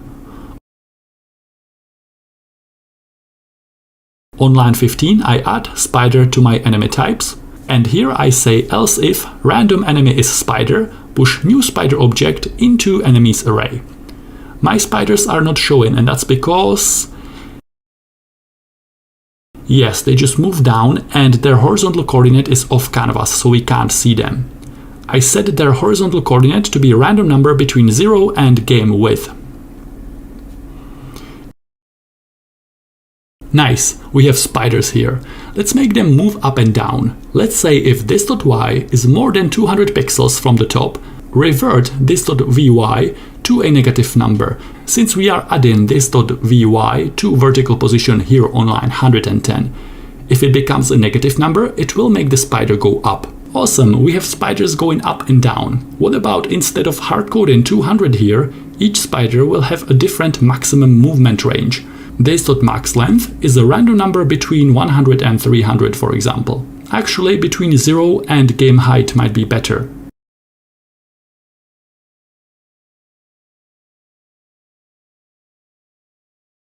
Now I just replace hard-coded 200 with this.max length here.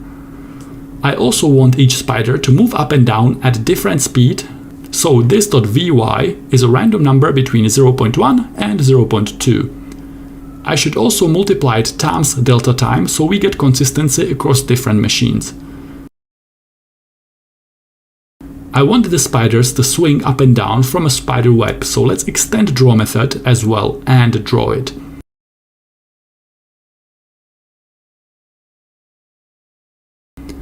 First, I will call draw method from parent class from line 51. Here on line 88 I need to pass ctx as an argument, I forgot to do that. We don't want to use global variables inside our classes. So on line 114 I pass draw method ctx. I call draw from its superclass from enemy parent on line 51 to run all the code in there. And also I will draw a spider web here, so begin path to start a new shape. Built-in canvas move to method to set starting coordinates of the line. Let's pass it coordinates 0, 0 for now. Line 2 will be the ending coordinates of my line, so this.x, this.y. I want it to be where my spider is at the moment.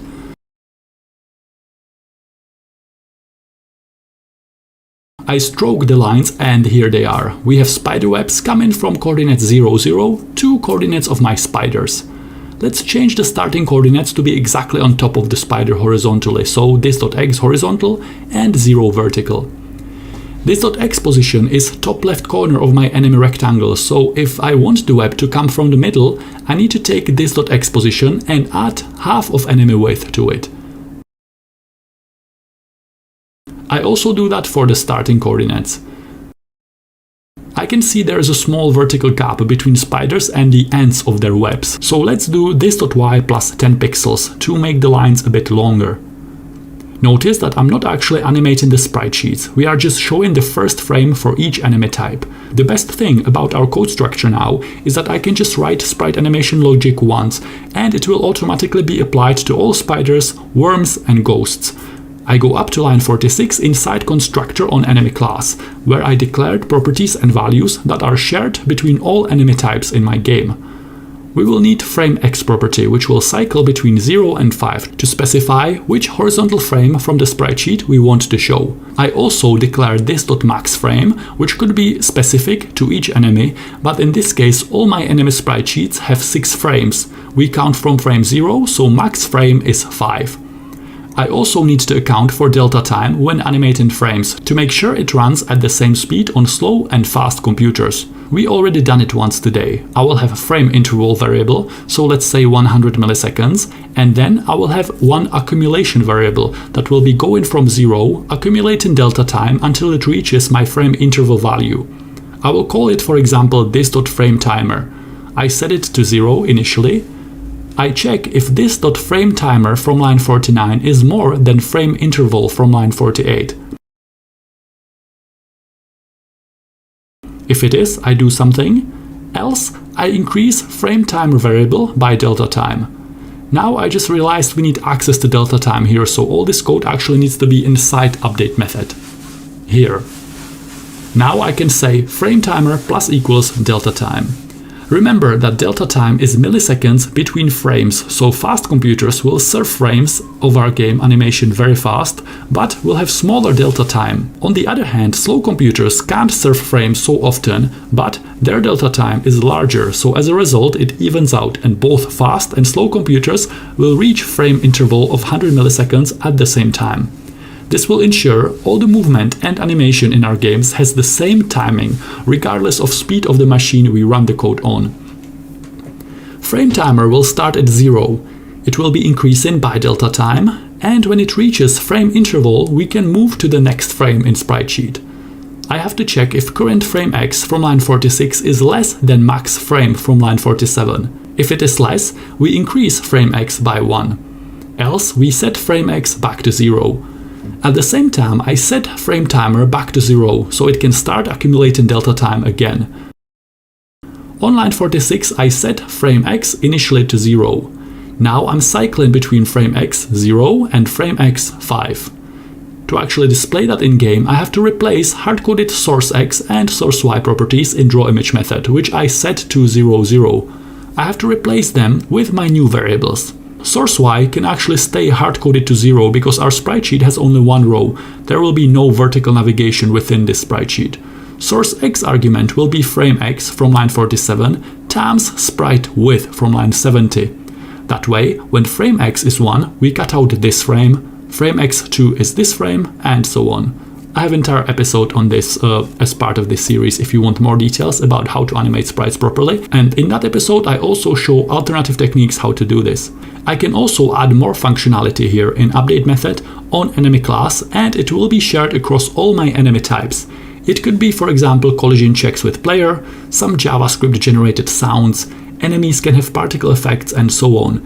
Being able to write code here in one place and share it for all my enemy subclasses will save a lot of code repetition that would happen otherwise. On line 53, I'm checking if enemies have moved behind the left edge of screen, and I'm marking them for deletion. This check works for both ghosts and worms as they move from right to left. The problem is that spiders never move past that point, they have no horizontal movement. So as you can see in the console, if I let my game run, it will just keep accumulating more and more spiders. I need a different check here to mark spiders as ready to be deleted. I go inside update method on spider class and I say if this.y is less than 0 minus this.height times 2, then mark it as ready for deletion. Spiders start at 0 minus this.height as declared here on line 114. They will move down and then they will move back up. When they reach point 0 minus this.height times 2, we delete them. I will be extending classes a lot in my games, so I hope you learned something new today. Creating child classes is not only useful for animations and game development, but it's a very important JavaScript technique with many different applications across all front-end web development.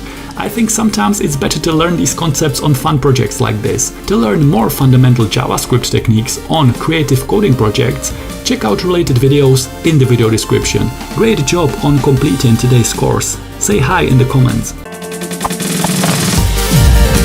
Hey coders, so I heard you like making games. Me too. I think projects like this are great not only for aspiring game developers, but also to learn and improve HTML, CSS and JavaScript skills. In this class, we will build easy animated side-scroll game completely from scratch with plain vanilla JavaScript, no frameworks and no libraries. The main goal today is to learn about basic code structure, how to split responsibilities between objects that make up our game, how to make them communicate with each other effectively, and how to put all of that together in an easy to understand way. This class is a part of a longer series. In each episode, we built a small standalone project for beginners to learn about fundamental building blocks of game development with JavaScript. Full series is linked in the description. In this part, we will build a simple version of the game to learn the fundamentals. In the next part, we will expand on each element using the things we learned across the series. Let's see how it all comes together. Games should be exciting, full of secrets and special features. I hope this series helps you to bring your creative ideas to life. We will work with 3 files. In index.html, I link my CSS style sheet and the JavaScript file. I create HTML5 canvas element with an ID of canvas1, and I put all my game assets here in this area, so that we can use load event listener to wait for these assets to be fully loaded and available before we run the game. Art assets were provided by this talented artist. You can find more on their website. I will have player image, background image and enemy image here. You can download project files in the video description. In style CSS, I give my body black background.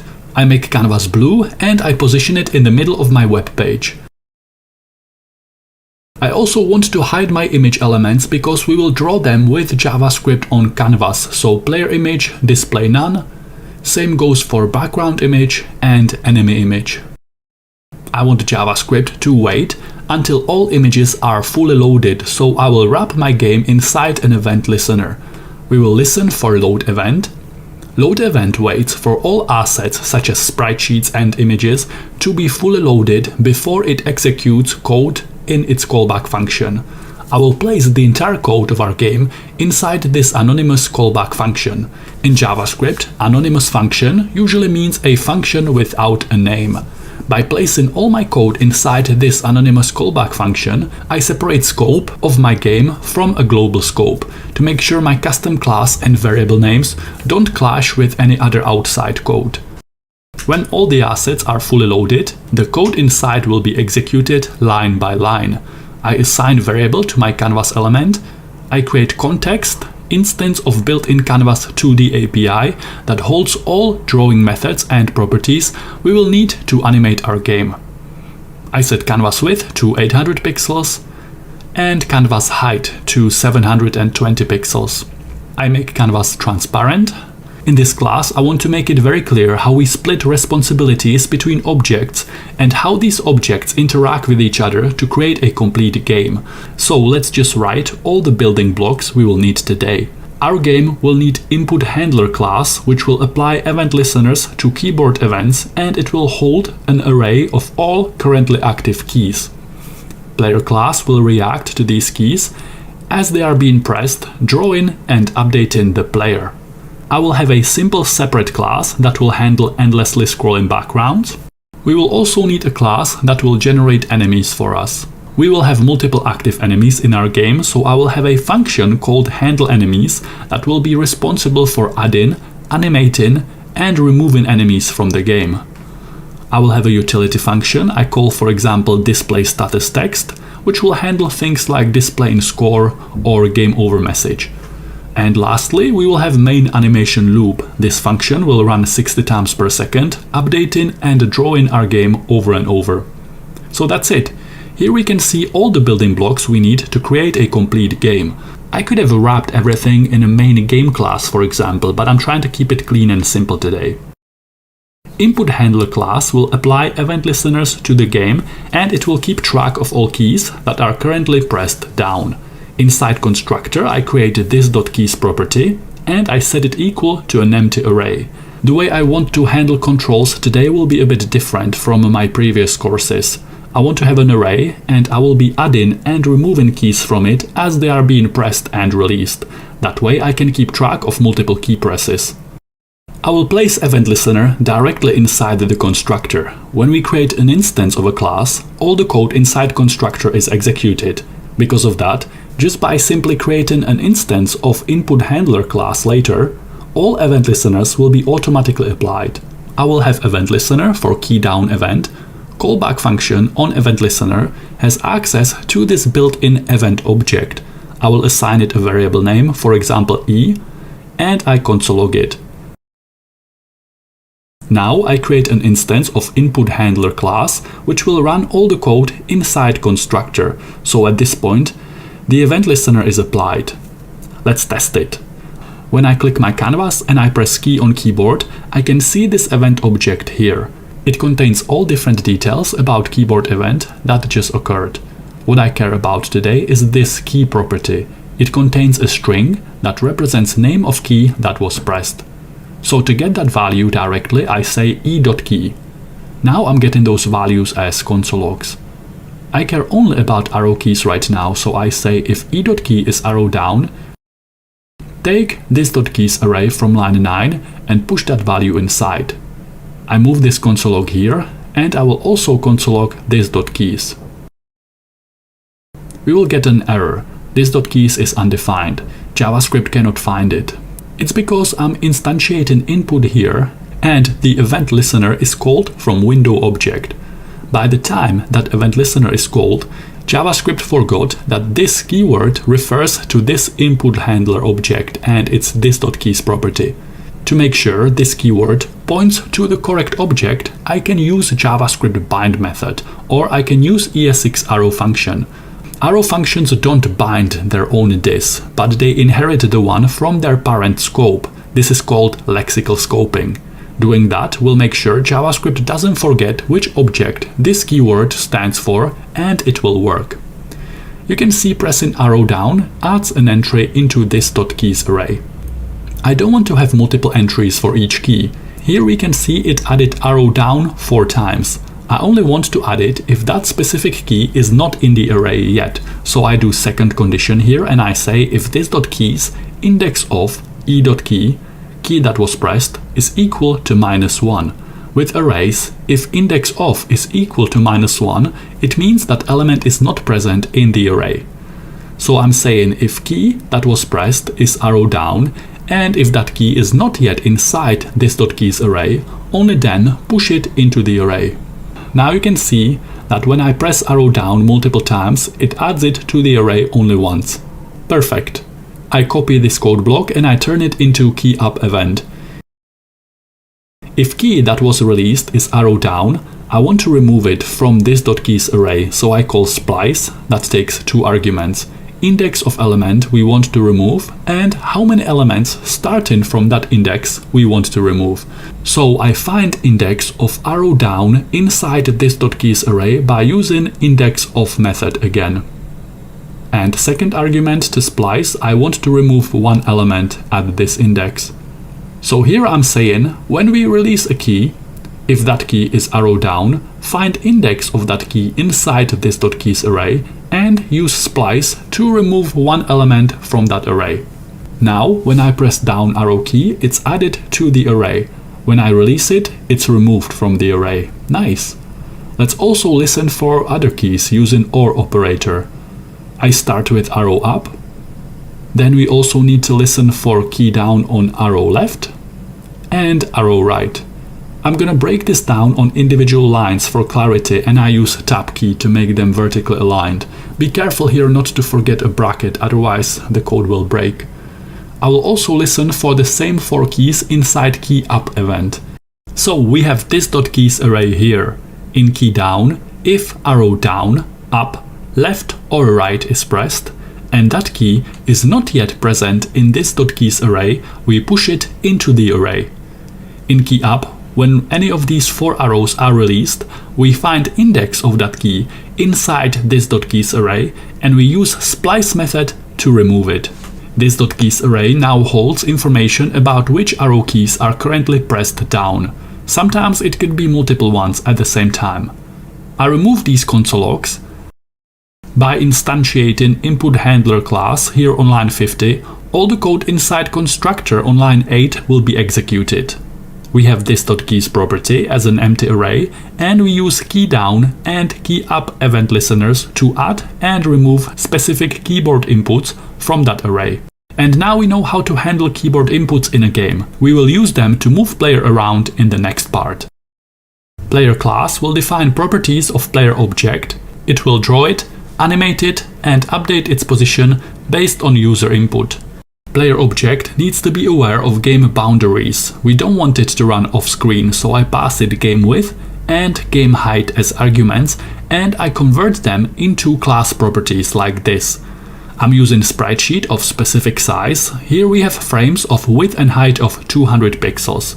It's a good practice to size your sprite sheets to the actual size you will use in your game.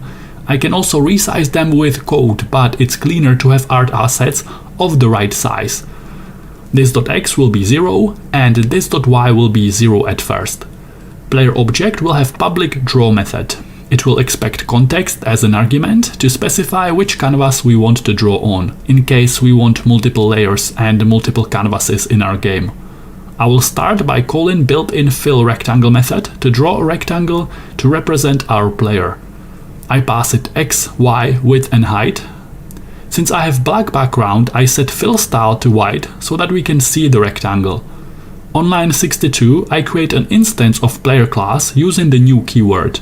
Here on line 31, I can see player class constructor expects game width and game height as arguments, so I pass it canvas width from line 4 and canvas height from line 5. I get an error, game width is not defined. It's because I made a typo here on line 32.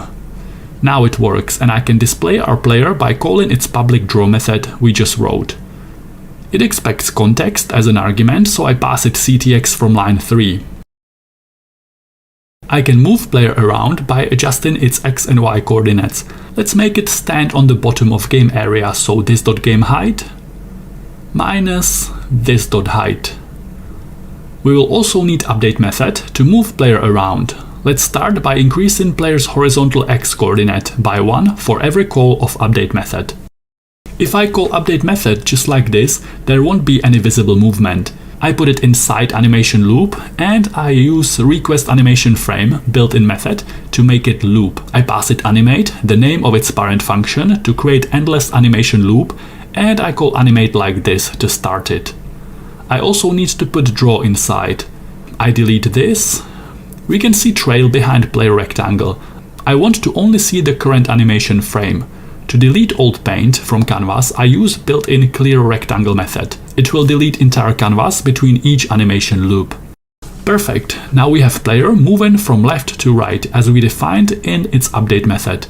Instead of drawing a white rectangle, let's draw a player image. I call built-in draw image method.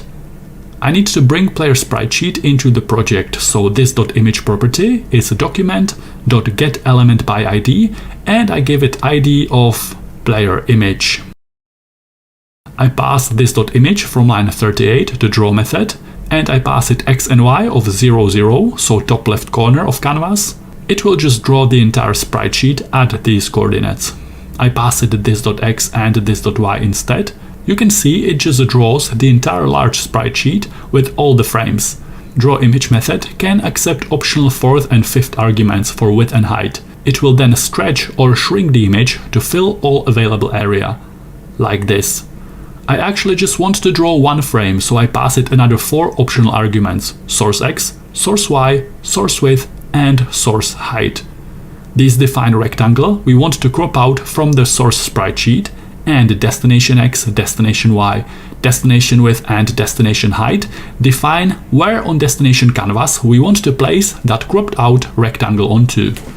I pass it 0, 0 as source x, source y, and we are cropping to this.width, this.height, so this area. Now we can see top left frame in the sprite sheet. I can use source x and source y to jump around the sprite sheet. By changing value of source y, we can jump between different rows. By changing the value we pass as source x, we are navigating within the sprite sheet horizontally. Let's just turn these values into class properties, called, for example, frame x and frame y. I replace them here, and now we can navigate around sprite sheet by changing values of these properties. Perfect. I comment this line out. The movement will work this way. We will have this.speed property. Initially, I set it to 0. We will be adding this.speed to this.x at all times. When it's 0, there will be no movement. When this.speed is a positive number, player will move to the right.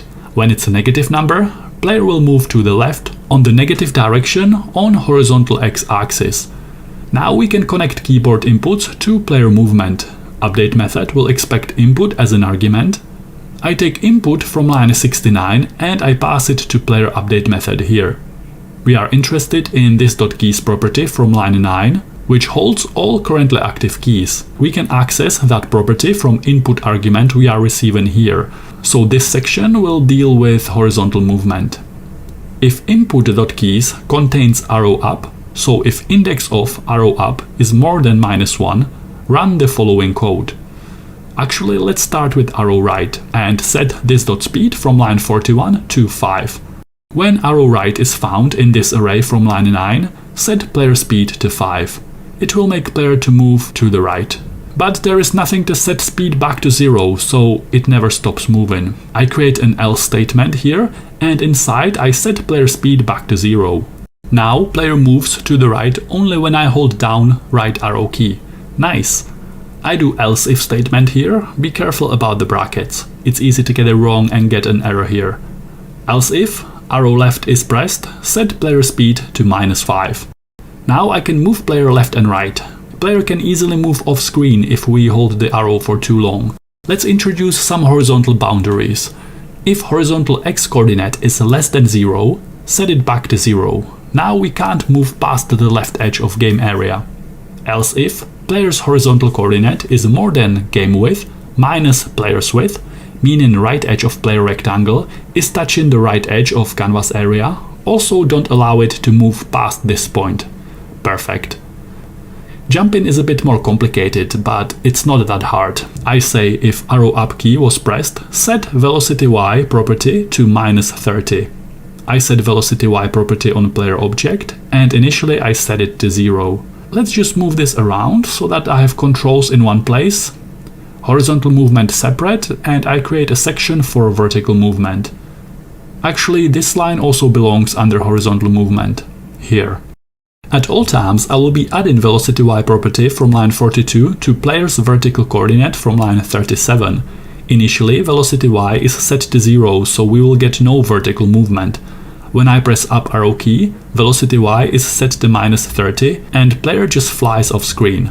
I need a force that will push in the opposite direction. I can call it gravity or maybe weight. I set it to 0 at first. I need a check to see if player is in the air or standing on ground. I will need that check in multiple places, so I might as well make it into a utility method like this. I call it, for example, on ground, and it will return true or false based on how this statement evaluates.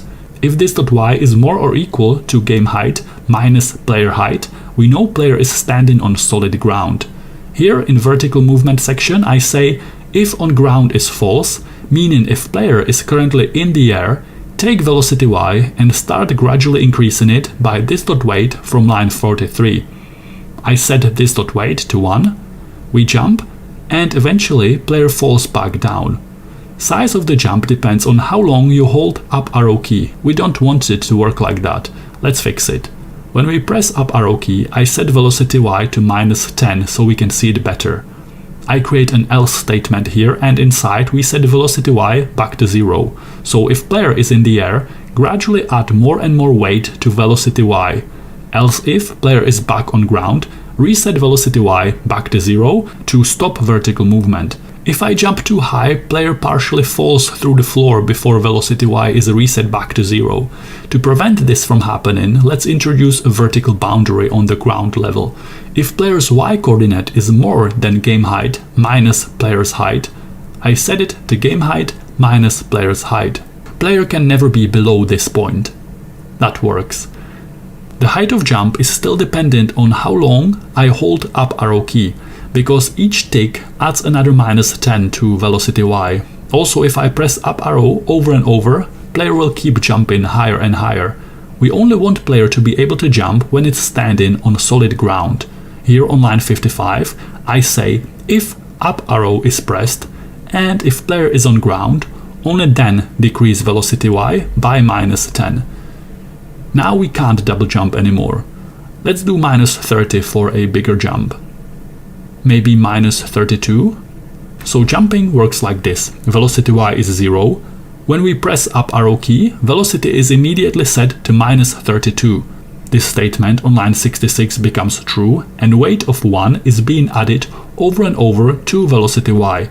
That will make velocity y go from -32 to 0 and then back to positive numbers, so player will go up, it will gradually slow down, stop, and it will start falling back down again as the value of velocity y goes from negative into positive numbers.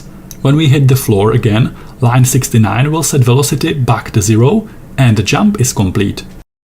When we jump, we want to animate a different row of sprite sheet. I want this jumping animation, so I set this.frameY to 1. When we land back on ground, I set frame Y to 0.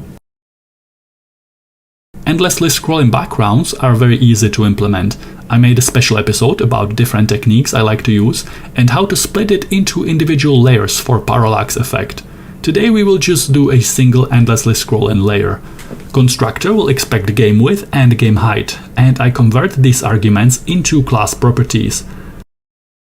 This.image will be my background image. I give it an ID of background image, spelled like this.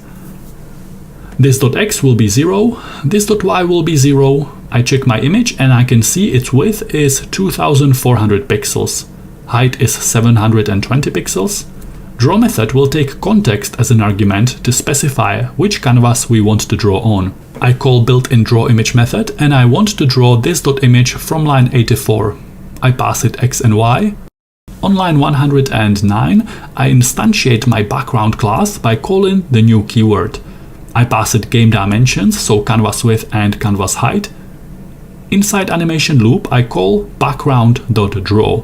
Draw method from line 90 and I pass it ctx as an argument. We are drawing everything on a single canvas element, so I need to draw background first before I draw the player, so that the player is visible. Now I want to make the background animate to the left.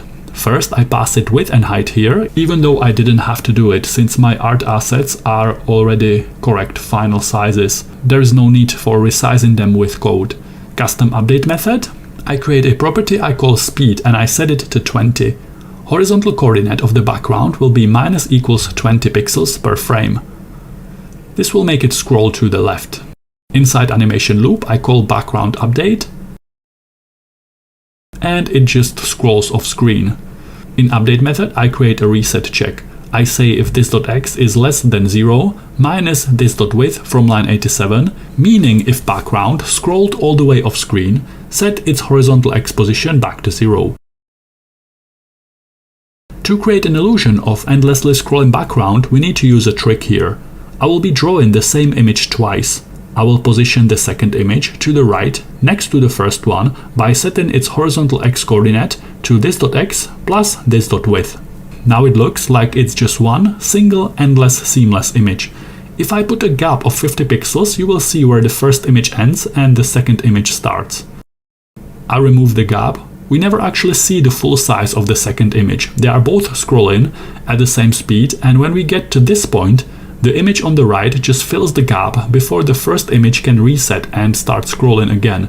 This happens very fast, so it creates an illusion of endlessly scrolling seamless image. I go much deeper on this topic in a special episode. For now, this is all we need to know here. Sometimes you can still see a small gap where the first image ends and the second one begins. You can easily fix it by accounting for scrolling speed when setting horizontal position of the second image. I will comment out line 120 for now, so the movement doesn't distract us. You can do the same or keep it going, it's up to you. In our game, player needs to avoid dangerous enemies by jumping over them. Enemy class will serve as a blueprint to create a single enemy object.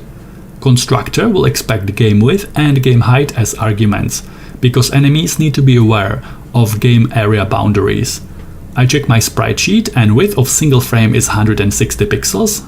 Height is 119 pixels. This.image will point towards image element with an ID of enemy image. Draw method will expect context as an argument. We call built-in draw image method. I pass it this.image from line 107. I will also need this.x and this.y properties on my enemy. I pass them to draw method here.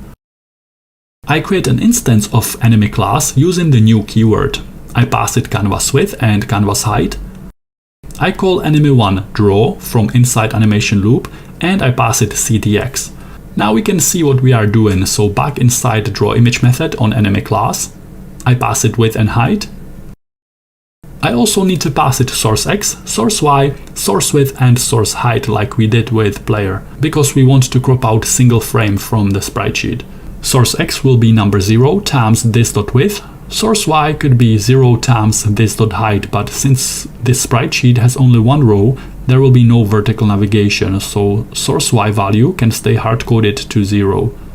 I create frame X for horizontal navigation in sprite sheet and I replace it here inside the drawImage method. Vertical coordinate of the enemy will be game height minus height of the enemy.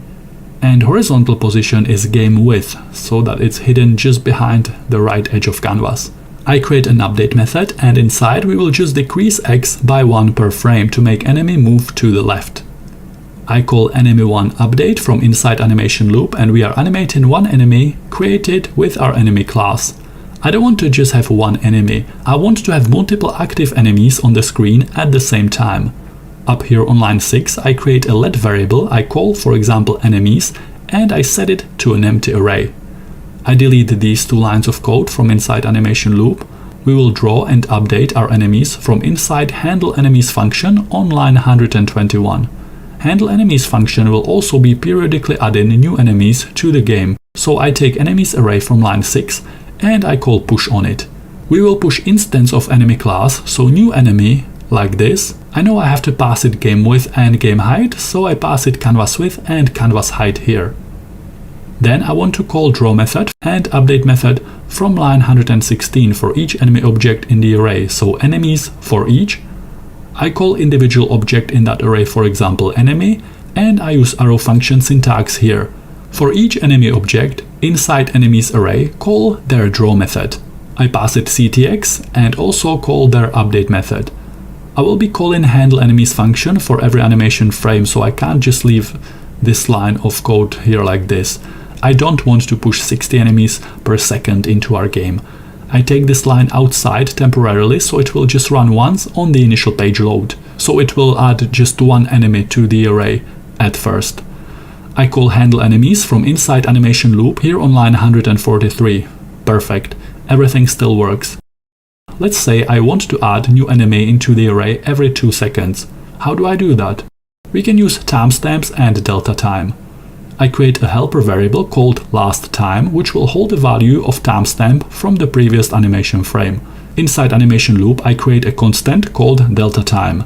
Delta time is the difference in milliseconds between timestamp from this loop and timestamp from the previous loop. The value of delta time tells us how many milliseconds our computer needs to serve one animation frame. Usually if we are running at 60 frames per second, delta time is around 16 milliseconds. So delta time is timestamp from this loop minus timestamp from the previous loop. This timestamp value is auto-generated here.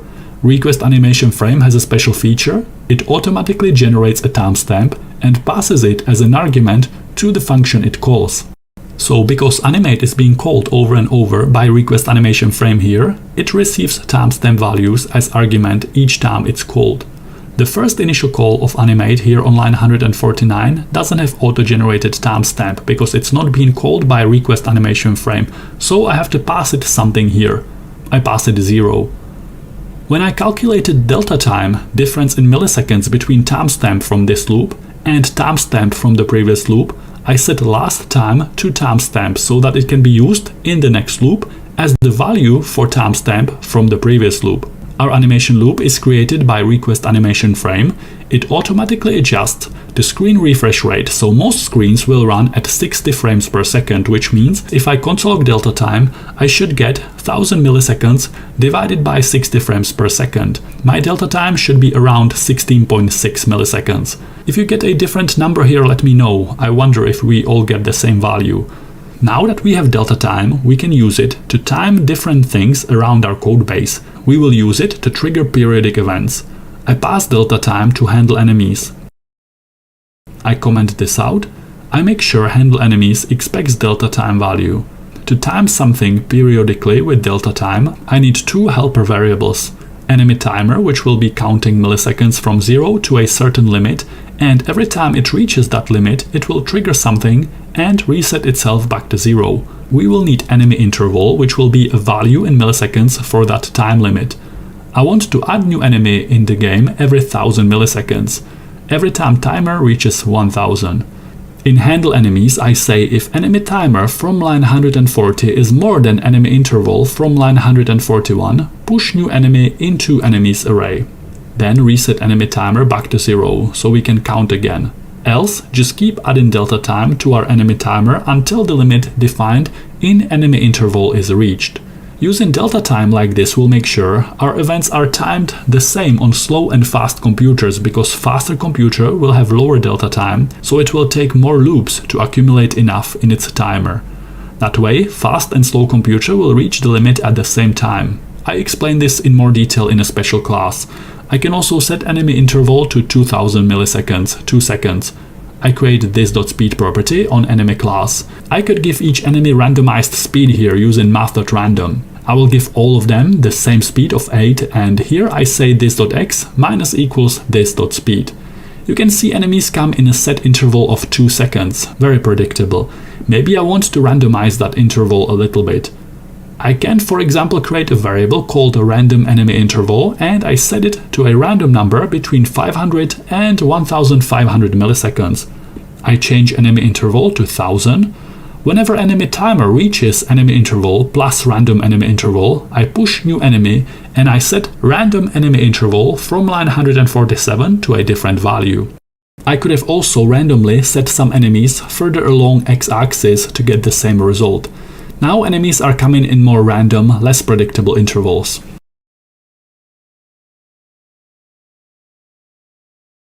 Inside the draw method on player class, I can remove the white rectangle behind the player. I pause the background again by commenting out line 154. We are displaying just the first frame in player and enemy sprite sheets. Let's actually animate those sprite frames. The sprite sheets we are using are optimized for speed between 15 to 20 frames per second, so I would like to be able to set FPS, frames per second, for sprite frame animation, while still allowing the rest of our game, things like player position and background scrolling, to update 60 times per second. How do we do it? With delta time. I'm passing delta time to handle enemies here on line 157. I pass it along to enemy update method, and I make sure update method on enemy class expects that value. Update method is being called from inside animate 60 times per second. Inside update method here, I will use the delta time to keep track of how many milliseconds passed between individual calls, and only when the right threshold is reached, I will swap frames in the sprite sheet. To animate sprite sheets horizontally, I will cycle between frame x of 0 and max frame, which in case of enemy sprite sheet is 5. To time frame rate with delta time, I will need 3 helper properties.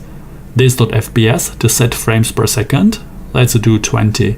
Keep in mind this FPS will affect horizontal navigation within enemy sprite sheet, how fast we swap between individual animation frames, nothing else will be affected.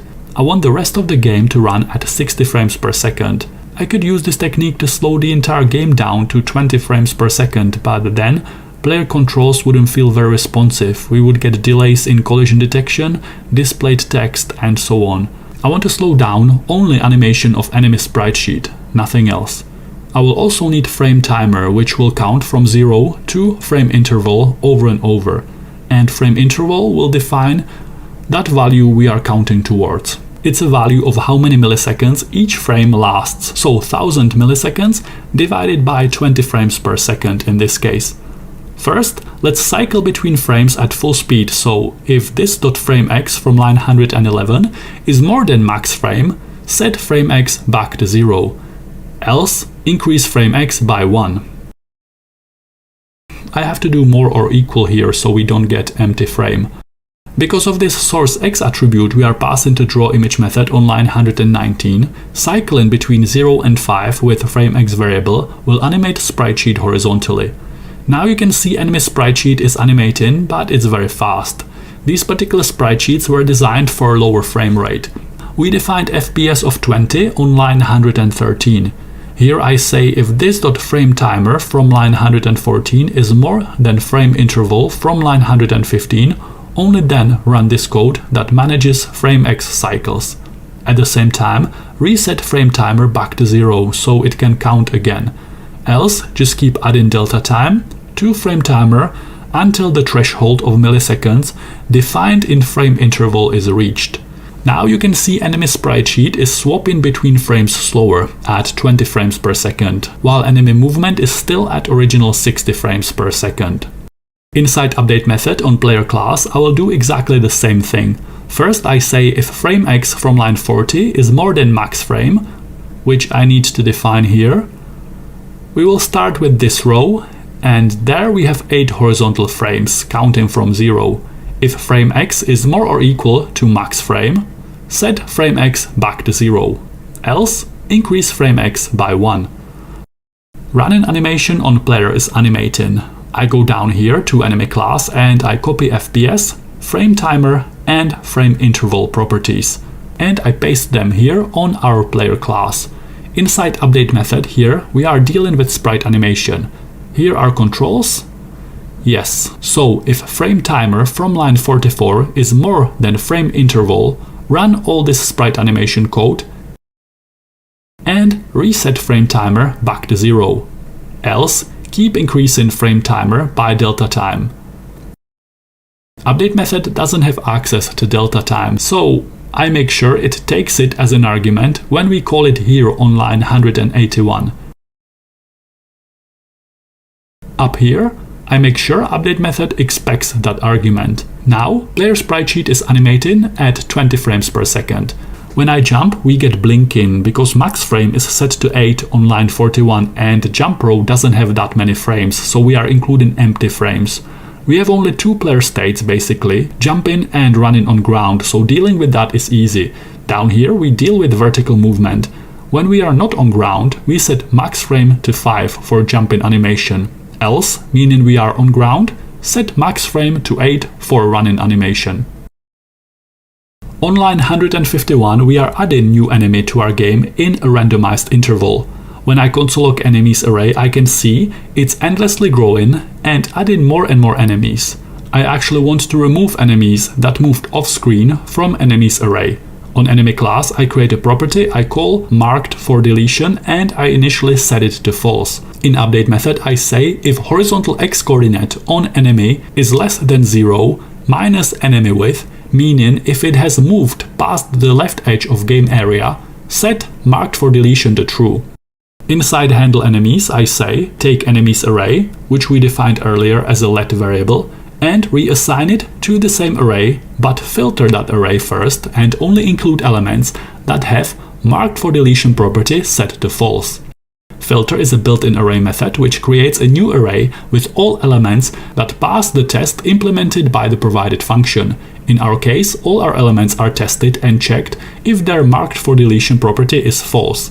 Now you can see in console we have between 1 and 2 enemies in the array at any given time. All the enemies are being removed.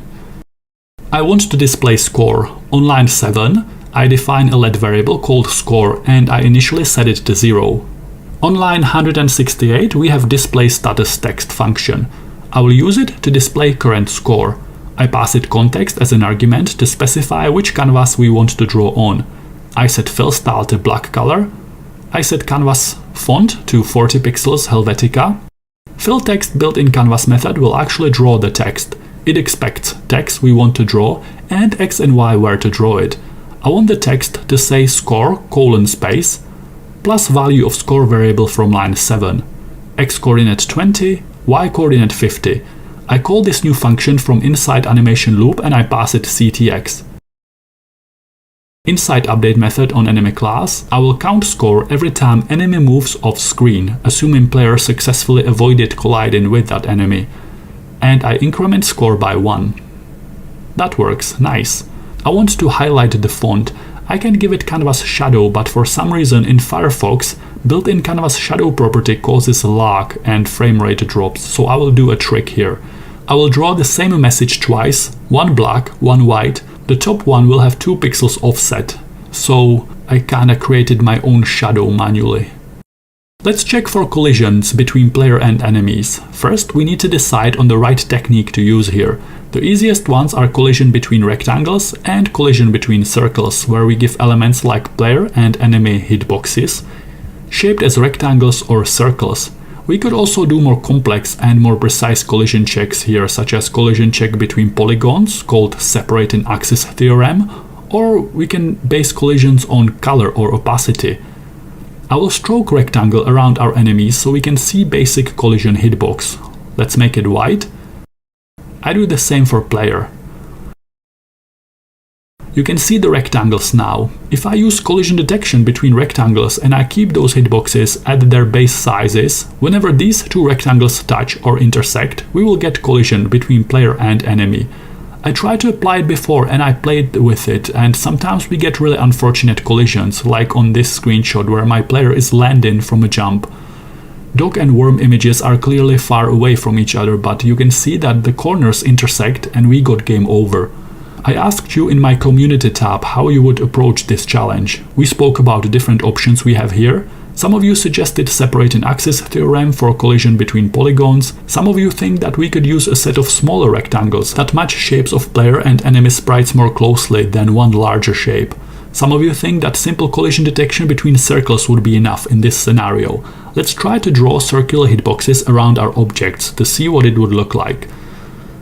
It's also easy to offset these circles by a specific pixel value horizontally or vertically in relation to player and enemy object. We can also make them smaller or larger if needed.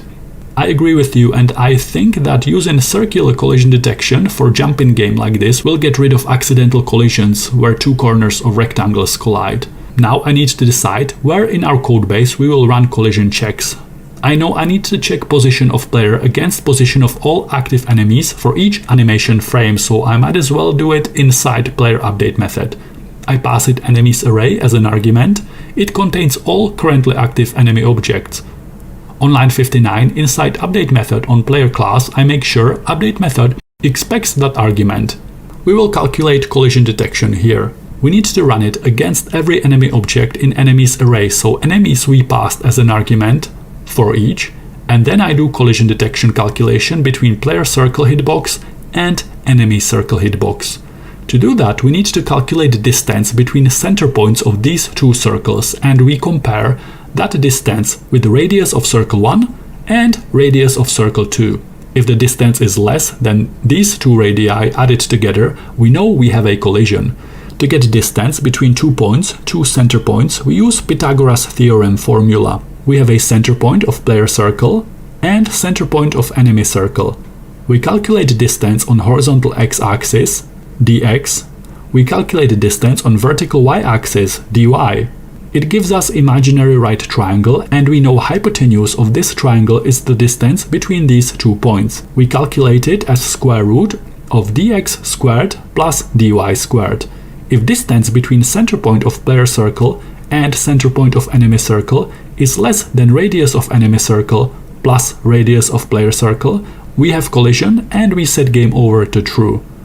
Up on line 8, I create a let variable called game over and I set it to false at first. I want the game to pause when game over is true, so inside animation loop I say only run request animation frame and continue animating our game if game over is false. You can see that when collision is detected, game stops. Perfect. I also want to display game over message, so inside the display status text function I say if game over is true, set text align to center, fill style to black, fill text, game over, try again, and coordinates canvas width divided by 2 and 50, 200. Make a copy again, set fill style to white, and offset the second line by 2 pixels. I need to fix our collision detection. We are using enemy X and enemy Y coordinates as center points of collision circle, which means collision area on each enemy is this blue circle. And same with the player. Since player X and player Y is the top left corner of rectangular area from which player image is drawn, I can't set it as center point of collision circle. Because I did do that, we are not checking for collisions between white circles. We are actually checking for collisions between the blue circles I just drew. The fix is simple. dx, distance on the horizontal x-axis between 2 center points, needs to be offset by half of enemy width and half of player width to move these center points from top left corner to the middle of rectangular area. Same goes for vertical dy check. Brackets are very important here. Now after this fix, collisions are correctly being detected between white circle areas around player and enemies. I can offset these circles by a specific amount to move them around. I can make them smaller or larger. We will expand on this in the next episode. In this class, we will learn how to use native JavaScript full screen functionality, how to add touch support to our games, and how to measure length and direction of swipes so that we can attach specific events to them. Full series linked in the video description. Let's make a mobile game with HTML, CSS, and JavaScript. Let's go! This is the game we built in the previous lesson. I will be using Google Chrome browser as usual, and if I right-click to inspect the page, we have this small mobile device icon here. This tool is great for designing responsive websites. Keep in mind, this is just an estimate. There might be some differences when you run the same code on the actual device. This simulator is not 100% accurate. As you can see, Canvas doesn't even fit mobile screen on landscape. Currently, this project is not mobile friendly at all. It's actually very easy to fix this. I can click this icon to toggle between landscape and portrait view. I can choose different devices from this drop-down. So the first thing I want to do is to make sure we can see the entire canvas at all times on mobile. I will do it with CSS. I give canvas max width property of 100%. We are missing left border here. Let's reset all default margins and paddings and set box size into border box to make sure element's border is included in its total width. Modern CSS makes life so much easier. So now in portrait mode you can set canvas to any width and it will always scale up or down to make sure we can see all of it. I switch to landscape and we have the same problem. How do we solve this? This is actually also very easy, barely an inconvenience. I give canvas max height 100%. Now canvas will scale until it hits edges of screen vertically or horizontally, depending on aspect ratio, whichever boundary it hits first. Look what happens when I make canvas wider. It still works. I can switch devices, toggle between landscape and portrait. We can see all of canvas at all times. Perfect. There is also a way to make canvas fit the entire screen with no black edges, but because of the scrolling background we're using here, I would have to calculate aspect ratio. I want to keep this class beginner friendly with no algorithms, so I will get back to that in more advanced tutorial. Now you know a quick and easy way to make canvas fit on mobile screen without stretching and distortion. The only way to restart game right now is to refresh browser window. Let's write an actual restart game function so that we can connect it to buttons or key presses or touch events. We have to think what needs to happen when game restarts. Well, first we need to restart the player to its initial position. I will actually do it as a method on player class. I will call it restart and inside we set x and y to the original values. Let's move player 100 pixels to the right, here and here. That's better. After restart, I want player in running animation, so max frame will be 8 and frame Y is 0. Down on line 200, inside our custom restart game function, I take instance of player class from line 205 and I call restart method we just wrote. I don't really have to restart background. Or maybe I will just restart its exposition back to 0 so that we get some more visual feedback that we are actually starting a new game. Again, I take an instance of background class from line 210 and I call restart method we just wrote. The last thing I need to do when game restarts is to take enemies array, score and game over and set them back to their initial values. Notice I'm removing let keywords because I'm not declaring new variables, I'm just assigning new values to existing variables. Where do we call this restart game function from? Here inside event listener, inside key down event, we listen for arrows and we push them into this .keys array. I will create an else statement and if key that was pressed is enter and at the same time game over from line 8 is true, we call the new restart game function we just wrote. It's still not working and it's because when game over is true, I stop calling request animation frame here. Since we are setting game over back to its initial false value, I can call animate again to start new animation loop, like this. So we are playing, game is running, I get game over, I press enter and reset function resets our game. Awesome, we are doing great so far. I should tell the user to press enter, otherwise how would they know? You can see after game reset, score is off screen. It's because it's taking this text align center we used for game over message. I need to set text align to left here. And the message will be something like game over, Press enter to restart. This works. Okay, touch events, this will be fun. First, I remove this console log from line 175. Up here, inside input handler class, we will create a new event listener for touch start event. It will run whenever user touches browser window. When that happens, I console log something. I will actually also need touch move and touch end events. I'm gonna console log start in touch start, move in touch move, and end in touch end. The way these work, touch start fires once as we start interacting with screen. Then touch move fires over and over as long as we are moving finger over the screen, and touch end just fires once when user releases the touch. This is important to remember as we have to consider these when we are structuring our code. Code in touch start and touch end will run once, and the code in touch move will run over and over as long as the event is firing. This is actually very useful, and we can use touch start to set something up, touch move to make a calculation such as direction and time of the event, and in touch end we do some cleanup and discard or reset values we don't need anymore. There is no swipe up and swipe down event, so let me show you how you can easily use these three touch events combined to determine direction of swipe. Let's have a look at auto-generated touch start event object by console login E. When I touch screen, this event fires and I can inspect it. There are many useful values here. For example, it keeps track whether Alt and Control keys were pressed at the time of the event. We have timestamp of the touch here, very useful, and the main thing we care about is X and Y coordinates of the touch. X and Y coordinates of touch event are stored inside this read-only changed touches property. It's a list that stores auto-generated touch objects that contributed to this touch event. With touch start event, we get just one object, so we have to open index 0, and here we can see page X and page Y properties. Perfect, we know where on screen this touch event started. If I console log touch move and I swipe across my screen, you can see that event fires many times.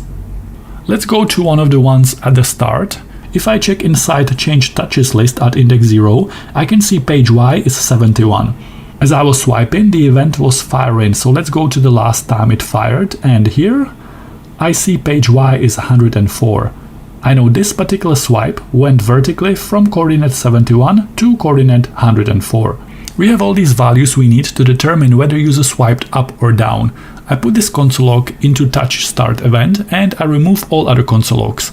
To access vertical coordinate of touch event, I say e.changedTouches, index 0 because this is a list, and I want this page Y property. Okay, let's put that inside touch move and touch end. I create a new property on input handler class. I call it, for example, touch Y. It will store the initial starting vertical coordinate. Maybe I also want the game to only react to longer swipes, to make sure user actually swipes and the game doesn't accidentally react to simple short taps. I will call this property touch threshold, and I set it, for example, to 30. I want the starting touch point and the ending touch point to be at least 30 pixels apart to trigger the event. I could also make the player jump higher here based on how long the swipe is.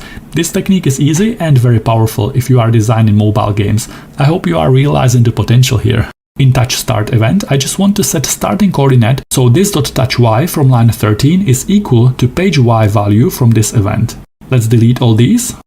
Inside touch move, I will compare current coordinate and starting coordinate to determine direction. So let's have a temporary helper variable called, for example, swipe distance, and set it to page Y value of this tick of touch move event minus the initial starting vertical coordinate, so minus this.touchY from line 13. Keep in mind that touch move fires over and over again as long as user is swiping. I need more space here. If swipe distance is less than minus this.touch threshold from line 14, so minus 30, we are swiping up, so this.keys push swipe up. This might be a little bit difficult to visualize for some of us, so here's some animation if it helps. At the same time, I want to check if swipe up is not yet in the keys array. So this is the distance between current vertical coordinate and starting Y coordinate. If this swipe distance is less than minus 30 and swipe up is not yet in keys array, push swipe up into keys array. Else, if swipe distance is more than this.touch threshold, so plus 30, push swipe down into this.keys array. Also here I need to check that swipe down is not yet in the array before I push it in there. I don't want duplicates of the same value. In touch end, I just console log this.keys. I can see we are getting many duplicates in the array, so something must be wrong here. I zoom out a bit so I can see the whole thing on a single line. These brackets need to be here. Brackets are important, it's easy to make a mistake, and even a small thing can break the entire project. That's programmer's life. Attention to detail and debugging. Perfect, now it gets added only once per value. As I said, I will use touch end event for cleanup. I will use splice method to find swipe up in keys array and remove it. And I do the same thing for swipe down. So in touch start, I save initial vertical coordinate of touch event. In touch move, I compare starting vertical coordinate to the current vertical coordinate to determine whether user is swiping up or down. And in touch end, I clean up and remove all touch events from our custom keys array. Let's remove this console log. I want to restart game when we swipe down. I might as well put it in here, why not? So if we swipe down, call our custom restart game function we wrote earlier, but only do it if game over is true, like this. So I get game over, I'm swiping up, nothing happens, I swipe down and game restarts, great. I can increase touch threshold if I want some functionality to work only with very long swipes. I set it to 200, I swipe down but only short, nothing happens. Longer swipe, still nothing. I have to swipe almost the entire screen from top to bottom to restart game now. So let's put the threshold back to 30. I want player to jump when we swipe up, so here inside update method on player class I put this part in brackets because I want it to evaluate first. If keys array contains arrow up, or if it contains swipe up, and at the same time if player is on ground, make player jump. Be careful about brackets, it's easy to create a bug here if you forget one. Let's see, reload game, I run, swipe up and player jumps. I swipe again and again. This works! Touch events work really well with simple games like this. In the next episode I will create a game with more complex moves and special abilities. Game like that is a bit more complicated when it comes to touch events. Also, in most cases, to make a mobile game like this work, you should resize your art assets.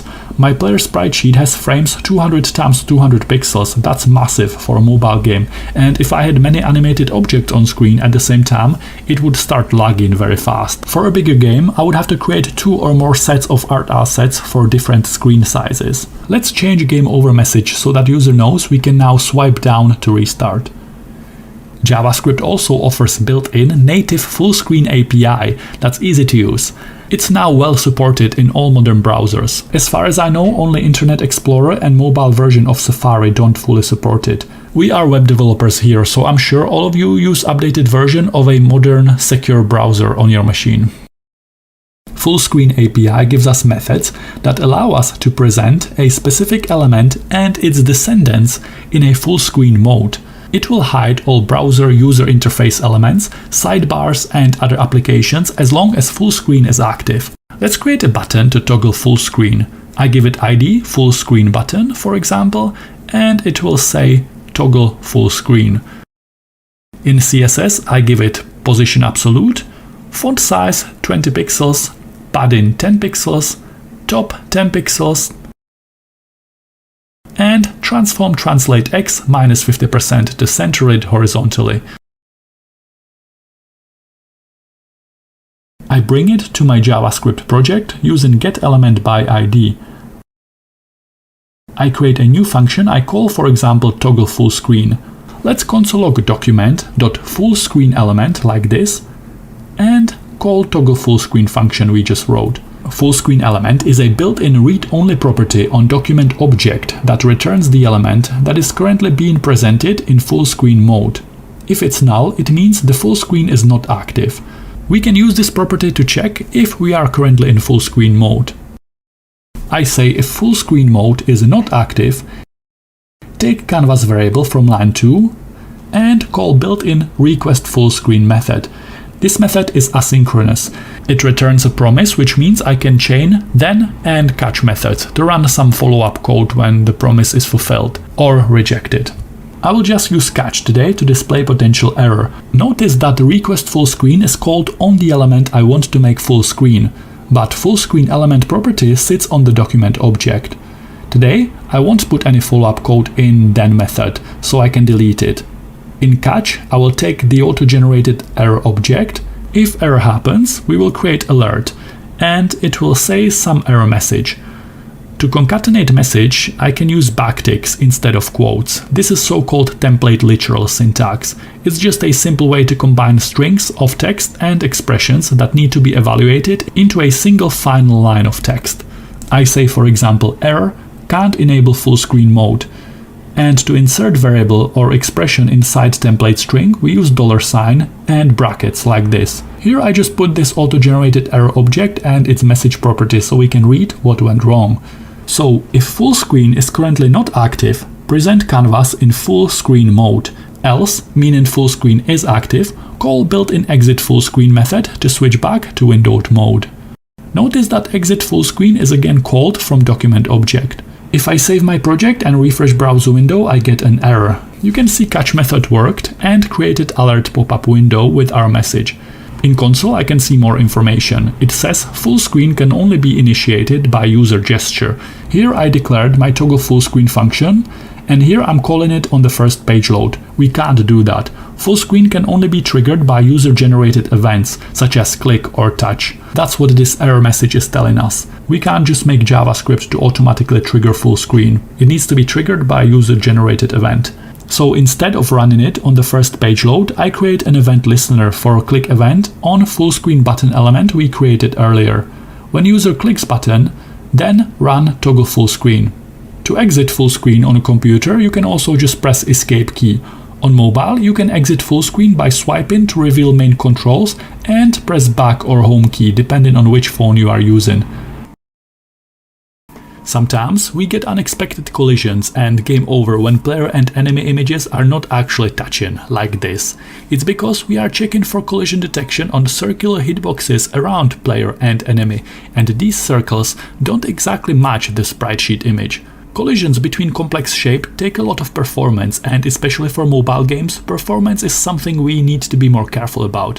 Phones don't have as much computing power as our desktop computers do. It's usually not a problem when hitbox doesn't exactly match sprite-sheet shape, but it should be positioned in a way that it's predictable when collision can and cannot happen. I drew a simple circle around player, and now we can see its collision area. Let's copy this code to display collision area of enemies as well. You can see, when these two white circles touch, we get collision, and since the circles are larger than player and enemy image, sometimes we get collision when player and enemy images are clearly not touching, especially this one when we are about to land from what seems to be a successful jump. How do we fix this?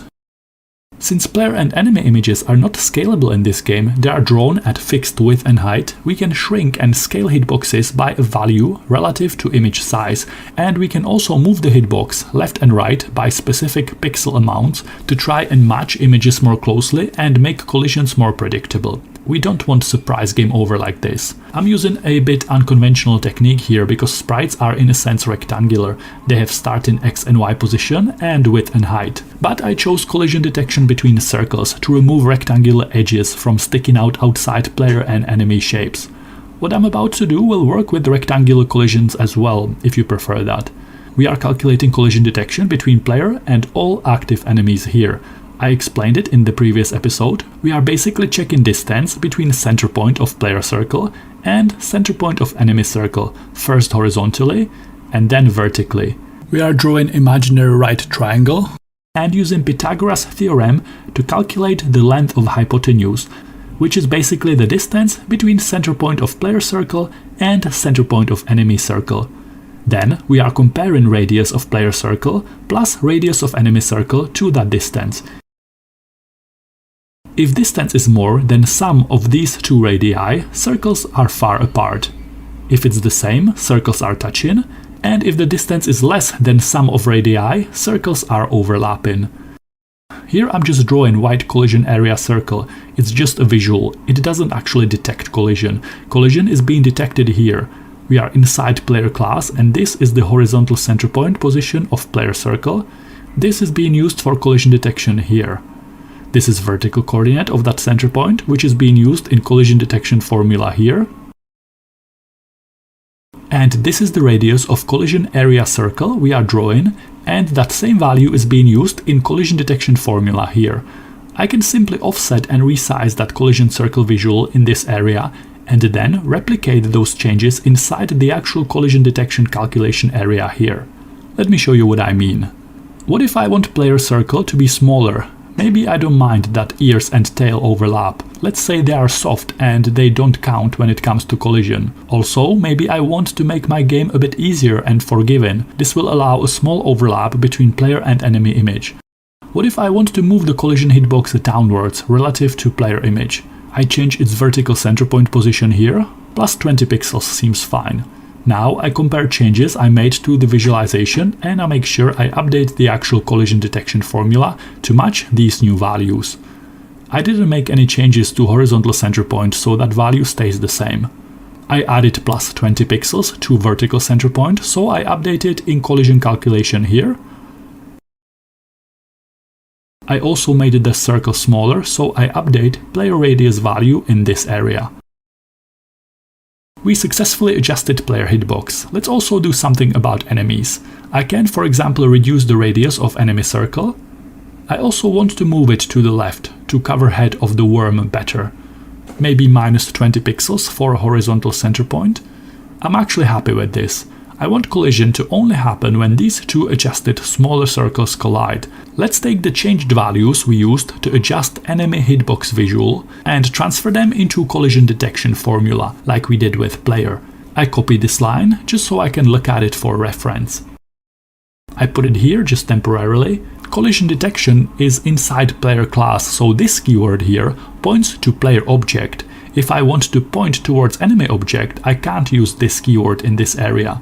We adjusted horizontal coordinate of enemy circle center point, so I need to adjust it here, minus 20. Vertical center point of enemy stayed the same, so I will not be making any changes here. We did change enemy radius, so I will change enemy radius here. And this is how you resize, scale and reposition hitboxes in your game to make sure they match your art assets more closely. I didn't plan to make this episode, but so many of you asked how to add mobile support to our games, so here we go. We can take it much further, but I think this was a good beginner-friendly introduction. Check out full series in the video description if you want. I'll see you there. When your games and applications start getting bigger, more exciting and full of extra features, it will be more and more challenging to keep your code clean and organized. Over time, people came up with general, reusable solutions to commonly occurring problems. These well-tested and widely used code structures are called design patterns. Design patterns are a toolkit of tried and tested solutions to common problems in software design. You could split design patterns into three main categories. In this class, we will use state design pattern to control player character in a game. It's a behavioral pattern that lets an object alter its behavior when its internal state changes.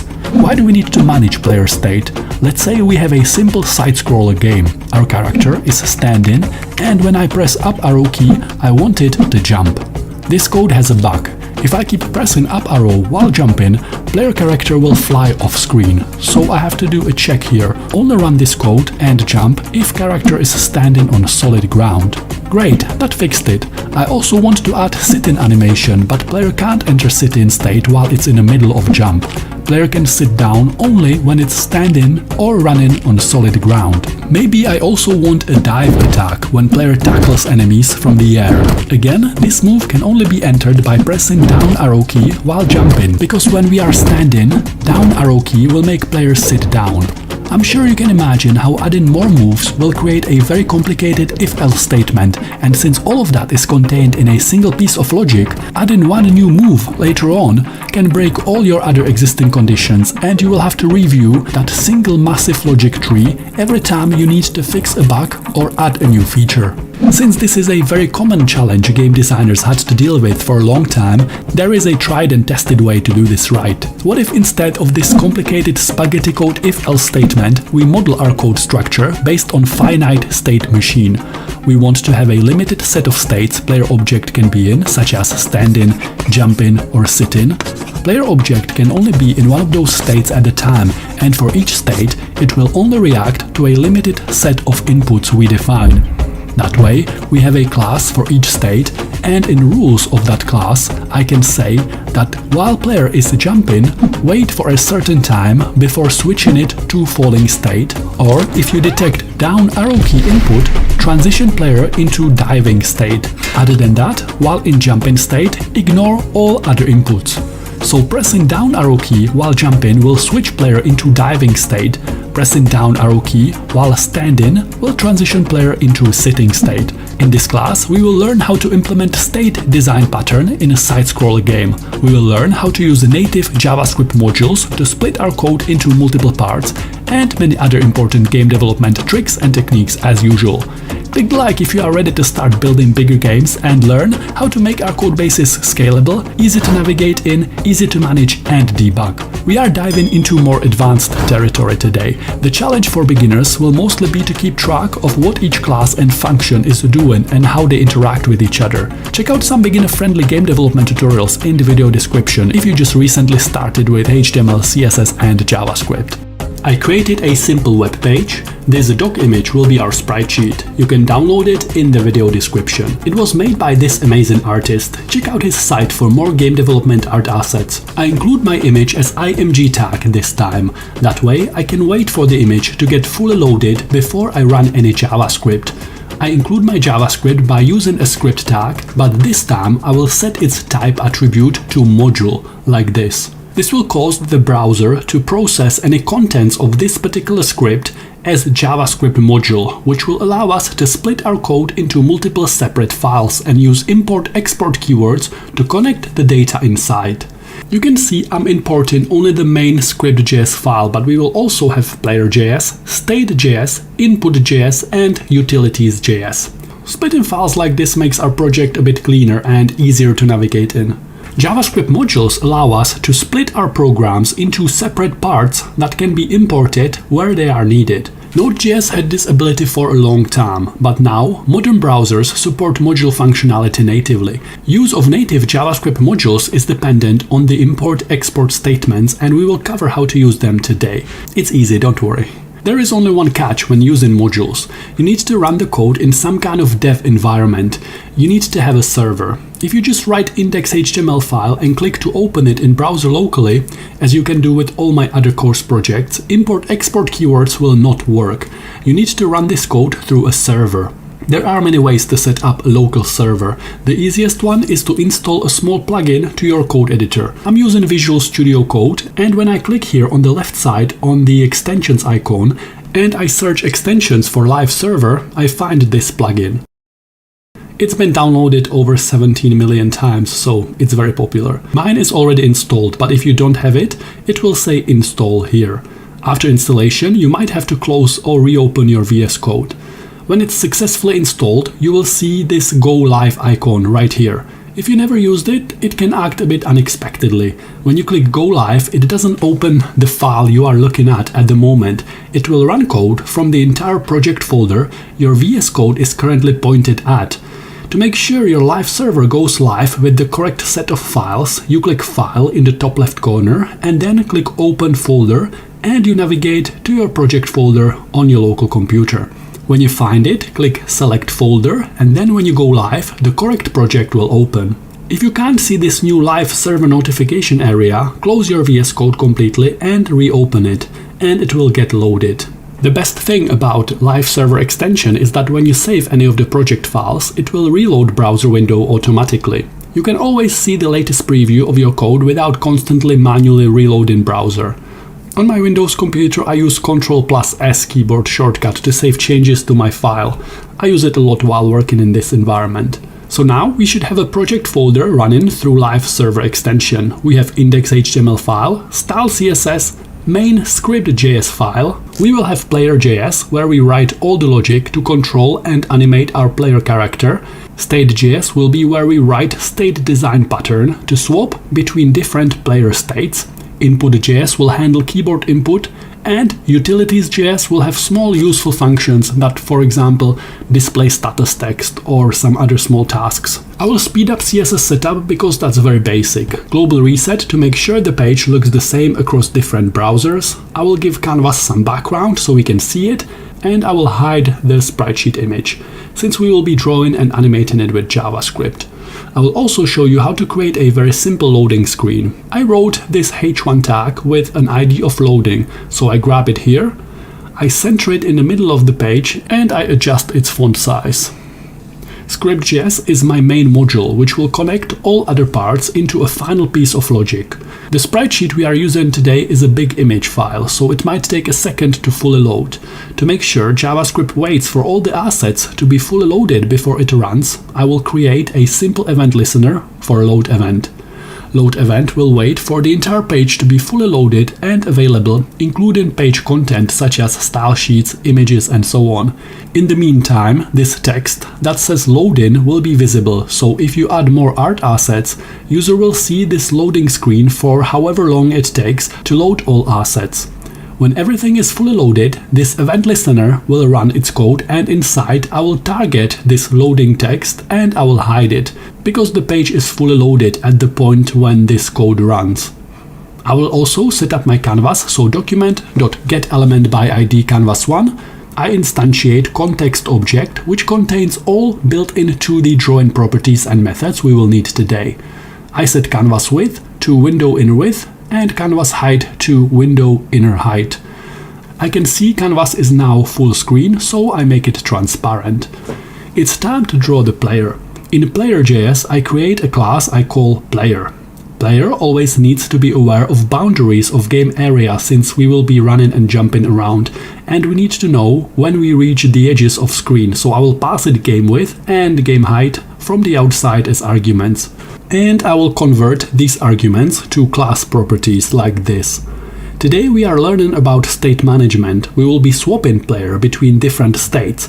This .states will be an array, and each position in that array will be one possible player state, such as running, jumping, sitting, and so on. Then we will have this .current state property, because player can only ever be in one state at one time. Current state will be one of the options from this .states array. So for example, this .states index 0 will be standing state, index 1 will be jumping state, and so on. This .states is an empty array now, but we will fill it with states very soon. This .image will be the doc sprite sheet. I already loaded it into our project on line 12 in index.html, so here I just point this variable towards it using its doc image ID I gave it. The doc image is a sprite sheet with multiple frames. When you divide width by number of frames in the longest row, or you can think of these as columns, you will get width of one frame. In this case, it's 200 pixels. Height divided by the number of rows will give us the height of a single frame, in this case 181.83 pixels. Let's first draw it at x and y coordinates 0, 0, so from the top left corner of canvas area. I create a public draw method that takes context as an argument to specify which canvas element we want to draw on. I call built-in canvas draw image method. I pass it my doc image from line 7 and I draw it at coordinates x and y. So this is our player class. Creating a self-contained class that handles all player functionality is a good example of the first principle of object-oriented programming called encapsulation. Encapsulation means we wrap variables or data and functions that operate on that data into objects. Encapsulation can be used to protect our data from unwanted outside access. It simplifies maintenance of our code by keeping it organized and easier to understand. Since we are including our main script.js file as a module, and we are running our code through a local server, we can use export-import statements. Native JavaScript modules are part of ES6 standard and allow us to split our code into separate files, so-called modules. Members of these modules, so classes, functions, and variables, can be exported and imported around our program wherever they are needed. I want to export my player class. There are two types of exports: named exports and default exports. Each module, each file, can have only one default export, but there is no limit on the number of named exports.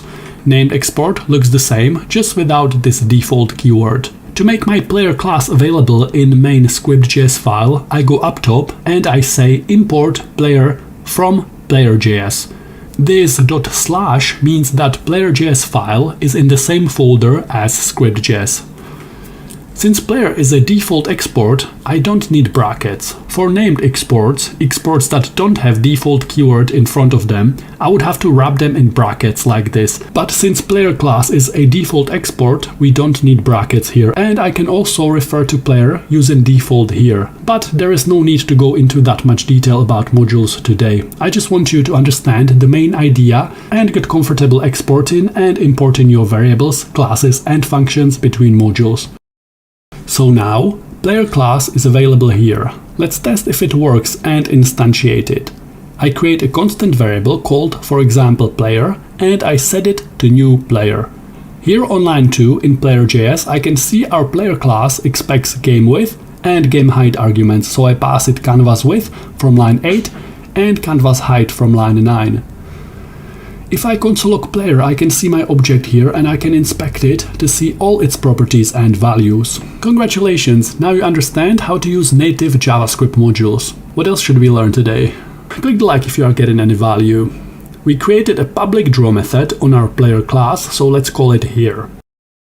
I have an error because draw method needs an argument for context, otherwise it doesn't know what canvas to draw on.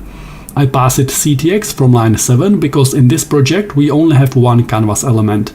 Nice, we are drawing player image on canvas. What you see on canvas right now is the entire sprite sheet.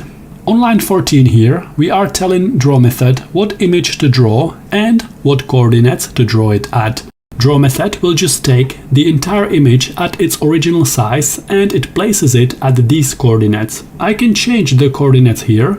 Built-in canvas draw image method can take 3, 5 or 9 arguments, depending on how much control we want to have over the image we are drawing. If I give it optional 4th and 5th arguments, these stand for width and height, and the entire image will be stretched to fill the rectangle defined by these starting coordinates and these ending coordinates. The last, longest version of draw image method expects 9 arguments, and it gives us full control over the image. We pass it image we want to draw, x, y, width and height of rectangle we want to crop out from the source image, and x, y, width and height of rectangular area where we want to place that cropped out piece of image on destination canvas. So right now I want to draw just a single frame from player sprite sheet, so destination values will be this.x, this.y, this.width and this.height, and source values will be let's start by cropping out this frame in the top left corner, so from coordinates 0, 0 to coordinates this.width, this.height. These two values determine start of cropping rectangles, so I can navigate around the sprite sheet horizontally and vertically just by changing these two values. Now I'm traveling along the sprite sheet horizontally. It's not very obvious on this simple standing animation. If you watch Doc's tail, you will see we are swapping between frames. Source Y argument here is for vertical navigation. Now I jumped to this frame. I can swap between frames just by changing these values.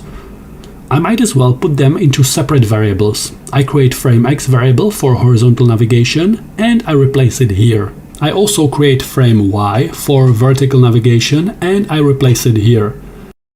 Now I can jump between frames in our sprite sheet by changing frame X and frame Y variables. Wow, we covered the main principles of JavaScript sprite animation so fast today. I have a special class about it if you want to go deeper. To finalize sprite animation, we just rotate between sprites on each row endlessly using frameX property, and as we swap between different player states such as running and jumping, we will be swapping between rows of sprite sheet vertically using frameY variable. Before we do that, let's place player in the middle bottom of canvas to make it seem like it's standing on the ground. This.x is game width divided by 2 minus player's width divided by 2, and middle bottom placement is game height minus height of the player, like this. There are many ways to handle keyboard inputs. I want to keep our code clean and modular, so I have this input.js file. Inside, I create a default export again, and this time it will be a class called input_handler. This class's job will be to set up listeners for specific keys and to keep track of the last key that was pressed or released. And it will have only one class property called, for example, this.lastKey. This value will be updated every time one of our selected keys is pressed or released. Inside constructor, I create an event listener for keydown event. Callback function on event listener in JavaScript has this auto-generated event object that is automatically passed as an argument here. I will refer to it as E, for example. This E event object has all kinds of different information about keydown event that just occurred. You can console log E to see it. I used it many times before, so I know this event object has a property called key that gives us the name of keyboard button that was pressed. I could use if-else statements here, or I can use a JavaScript switch statement, which is used to perform different actions based on different conditions. We use it to select one of many blocks of code to be executed based on which key was pressed. The syntax goes like this. I open switch statement and I pass it expression to validate. In this case, I wanted to check for value of event.key, which contains name of the key that was just pressed in this keydown event. I say case arrow left, and here's some code to be executed if e.key is arrow left. In this case, I will take this.lastKey from line 3 and I give it value press left. Make sure you spell it the same as me, it's case sensitive. We can have multiple cases here. So far I just have one, but I will add more arrow keys in a minute. Switch expression on line 5 is evaluated once and it is compared with each case. In this case, it will check if e.key is equal to arrow left. If it is, code on line 7 will be executed. We can also give it default case with code to run if there is no match, but I will not be doing that today. Let's copy this event listener and I change it to key up event. When arrow left is released, I will set this.lastKey from line 3 to release left. This way I can keep track of specific keys being pressed and released. I console log e.key inside keydown event just to check if everything works so far. So I have this custom input handler class and all this code is inside its class constructor, which means all this code will get auto-executed when I create an instance of this class using the new keyword. Instantiating input handler class will automatically attach these two event listeners to our browser window object. I'm exporting this class here and I will instantiate it from a main script.js file by saying import input handler from input.js.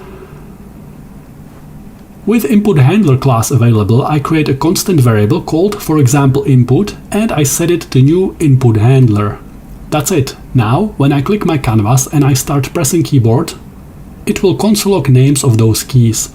Those names are values of key property on auto-generated event object, coming from e.key here. So, creating an instance of input handler class automatically executed all the code inside its constructor, which added event listeners to our project. We care only about certain keys, we will ignore others. Right now, pressing and releasing left arrow key will update this.lastKey property. Last key stores the last keyboard input that was pressed or released. I will add more keys. In key down, I add case for arrow right and I set last key to press right. And in key up event listener, we set it to release right. I will add break keyword after each case. If we find a match, we don't have to check the others. So we are listening for presses and releases of left and right keys. Let's see if everything works. I console log input from line 14 dot last key, which is coming from line 3 in input.js file. It's not working because we have a problem with this keyword. Since I'm attaching event listener to window object from inside a class, I need to bind that reference to this keyword so that when event listener runs this line later, it still remembers that this keyword stands for this property on input handler object. I can use built-in JavaScript bind method here, or I can use ES6 arrow function syntax, which has a special built-in feature when compared to regular function. Arrow functions do not bind their own diff, but they inherit one from their parent scope. This is so-called lexical scoping. Because of this behavior, arrow functions allow us to retain the scope of the caller inside the function, so we don't need to use bind. In other words, using arrow function here will make sure these lines of code will correctly remember we are pointing them to this class property. I will also need animation loop, so custom function I call for example animate. Inside I will console log input.lastKey. Request animation frame and I pass it animate, which will create an endless animation loop. I start the loop by calling animate like this. Now when I click on canvas and I press left or right arrow keys, we get the correct console logs for left. I misspelled arrow right on lines 9 and 19. Now everything works great. Utils.js is just a place where I can have my small utility functions. I want the function that will display the last key that was pressed. I want to draw that text on canvas so that I don't have to check console. It will be very simple. I call it draw status text. It will take arguments for context to specify what canvas we want to draw on and input so that we have access to the last key value.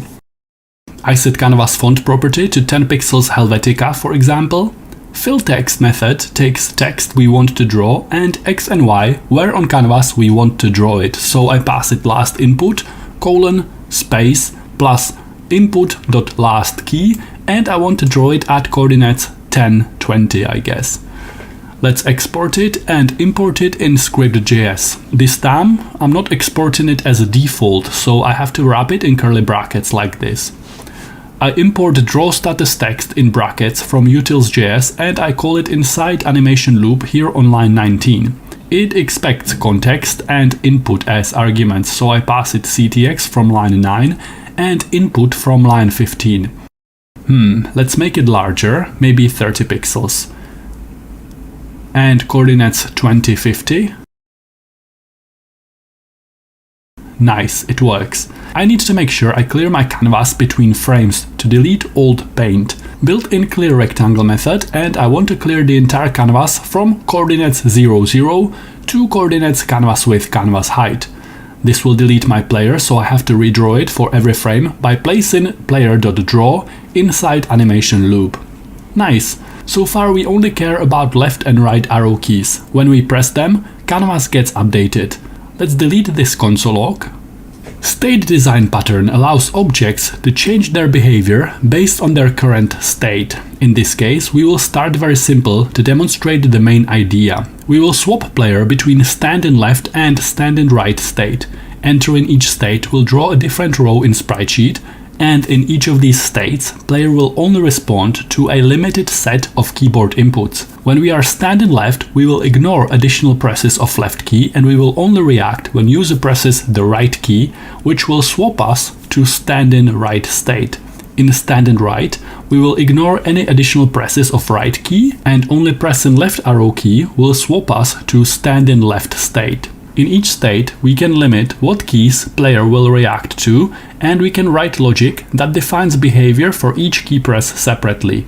I will keep all potential player states in this .states array here, and I will keep track of the current one in this .current state here. The way this is done is that each state in this .states array will be its own object, generated by a separate class. Don't worry, let's go through it now and make sure we explain it properly so that it's easy to understand. In state.js, I will define class for each state. I will have an object that will contain a list of all possible states. Usually it's a good idea to use enum for this. In this case, we will use enum to define a set of named constants.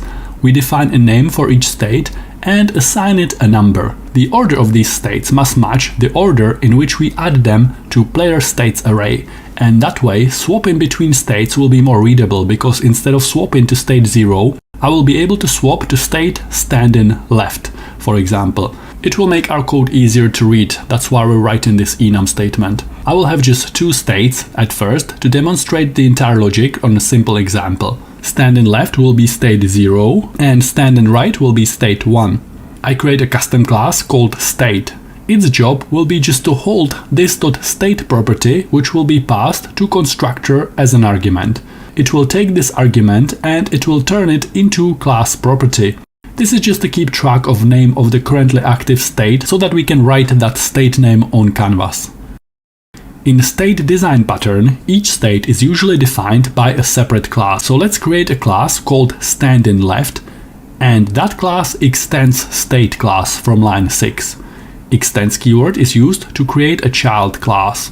By extending a class, I'm setting up a relationship between these 2 classes. This is parent and this is child. Extending classes is a good example of one of 4 pillars of object-oriented programming called inheritance. Inheritance is a process where one class inherits attributes and methods from another class. We use it to avoid code repetition. I will create multiple child classes that all extend this state class. If I want, I can define a method on parent state class and it will be inherited by all child classes automatically, so that I don't have to define them on each class separately. All child classes will also have access to this .state property, because if I reference a method or a property from inside a child class, if JavaScript can't find it on this class, it will go look for it automatically on the parent.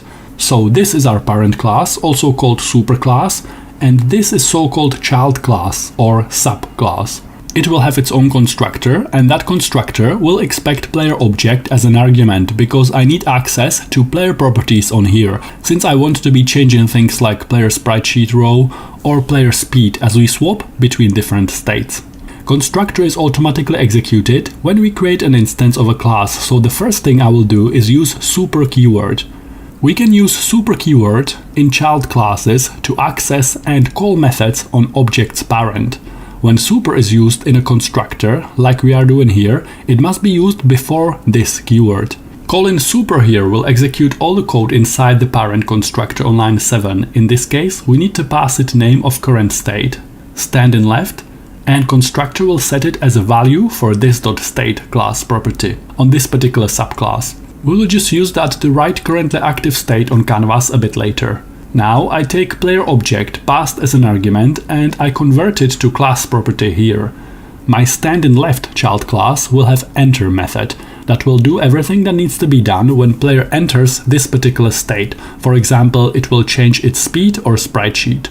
It will also have handle input method, which will listen for a predefined set of inputs and swap to a different state when the correct key is pressed. Enter method will just run once when standing left state is entered. Handle input method will run over and over per each animation frame. Let's copy all this and make another child class called standing right. I pass standing right string to its superclass constructor. Notice that we have 2 subclasses extending one superclass. Both of these child classes have methods that are named exactly the same. This is very important. Placing methods with the same names on different objects is an example of one of the core concepts of object-oriented programming called polymorphism. Out of these 4 concepts, it's the most complex one to fully understand, since it has multiple types.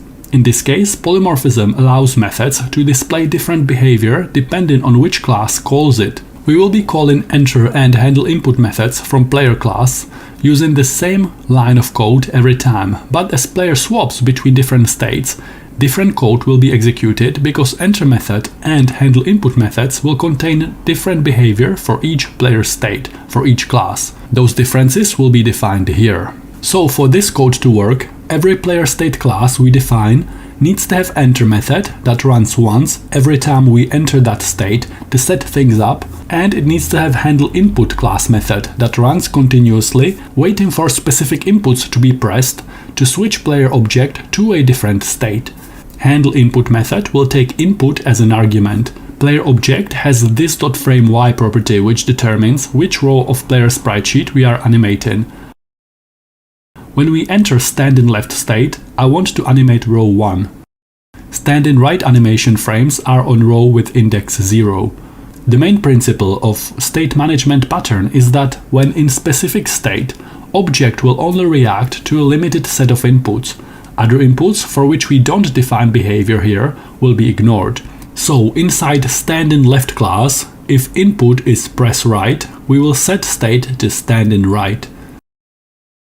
When player object is in stand in right state and input is press left, we will switch player to stand in left state. And the final piece is the mechanism that will actually allow us to swap player to a different state. That code will come here.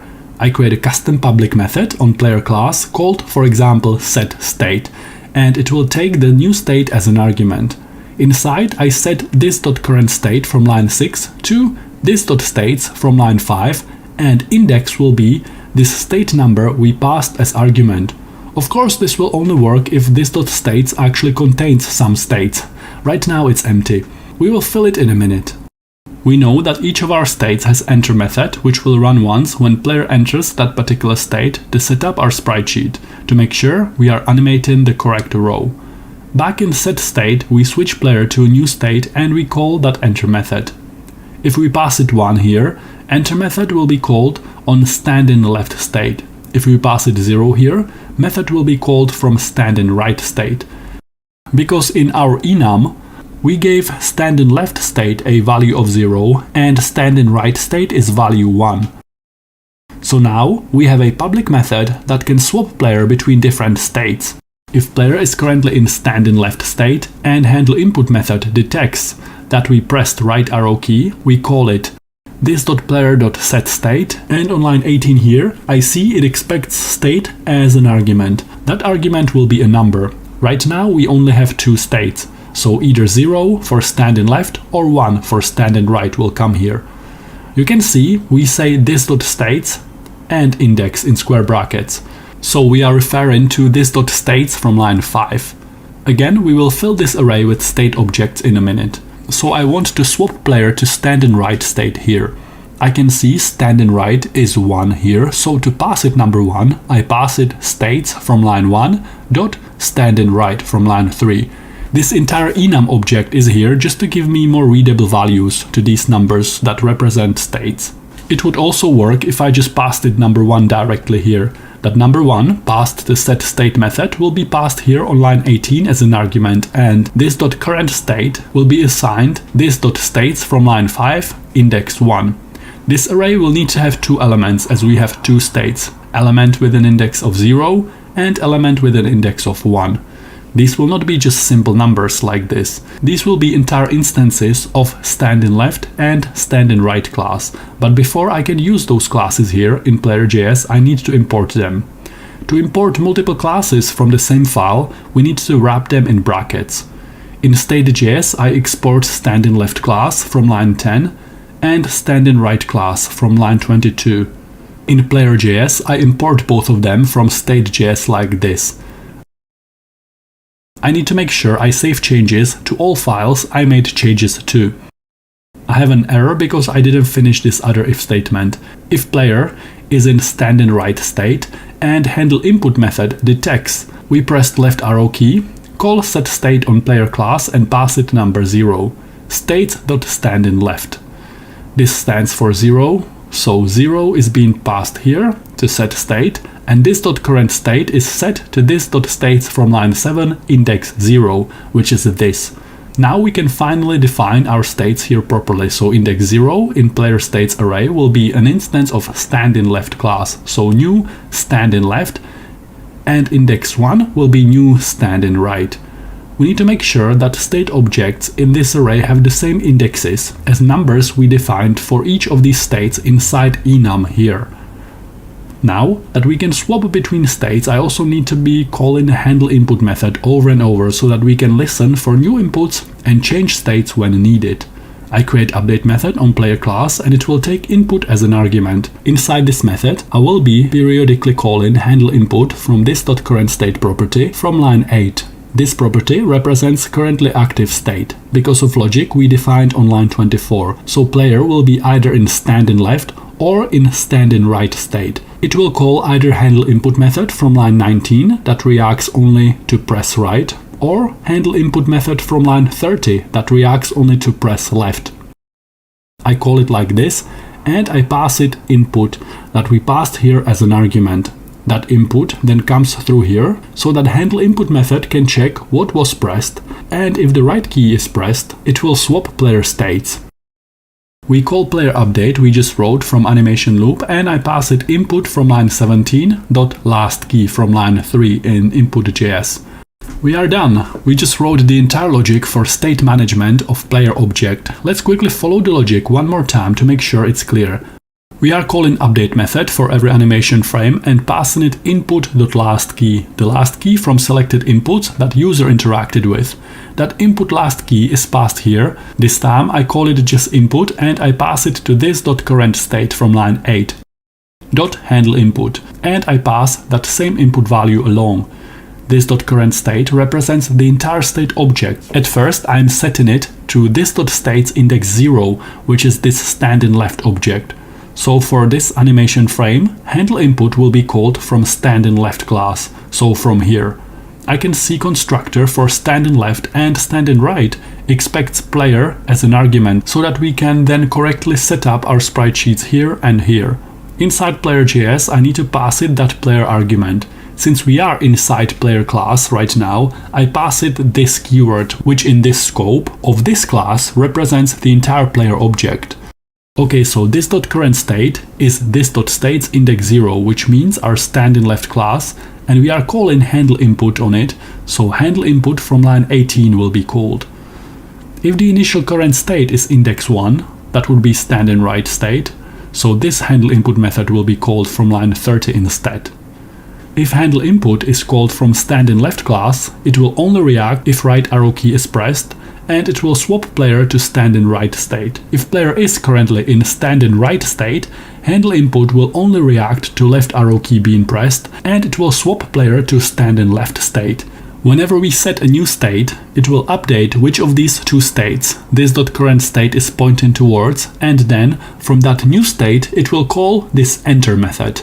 Enter method was defined on lines 15 and 27, and depending on the current state, it will set sprite sheet to animate a different row. I save changes to all my files, and when I click my canvas and press left and right arrow keys, we are correctly swapping between stand in left and stand in right state. Let's display what state player is currently in on canvas as well. Here on line 24, every time set state is called, we set this.current state from line 8 to one of our available states. So far we have stand in left at index 0 and stand in right at index 1.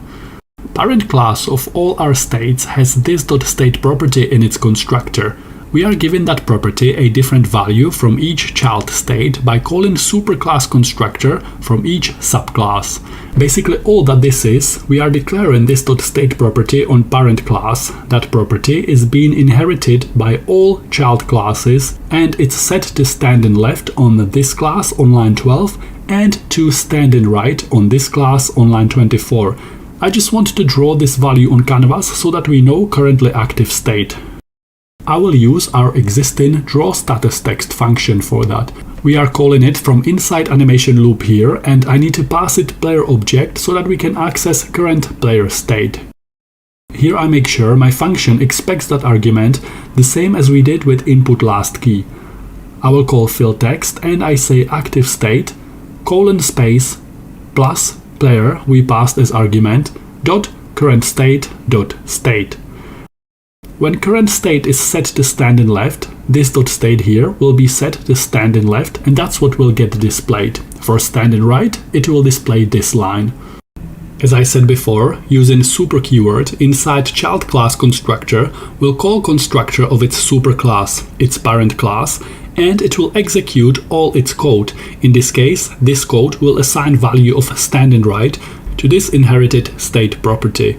When using live server in VS Code, watch for these dots here. It means you have unsaved changes in your file, so just make sure you save all your code in each file if you're not getting the same result as me. I save my changes. I also have to give fill text some x and y coordinates. How about 20, 100? Maybe 90? And I reduce font size to 28 pixels. When I save my changes and interact with Canvas, now when I press left and right keys, we see status text that tells user the last input that was pressed or released and currently active player status. That's it, state pattern is complete. Now we just add more states by extending it. Before we add sit-in and run-in state, let's recap the logic because I realize this must be a lot for beginners to follow. If you are following so far, well done, you are doing great. It all starts by calling player update and passing it the last key that was pressed or released. Inside update method, we take that input and we pass it along to handle input method. The whole trick here is that we are calling handle input from this.currentState property, which swaps between different states. When we pass it 1, it points to state with index 1 inside this.states array, so in this case standing right object. If it's 0, it points towards standing left state object.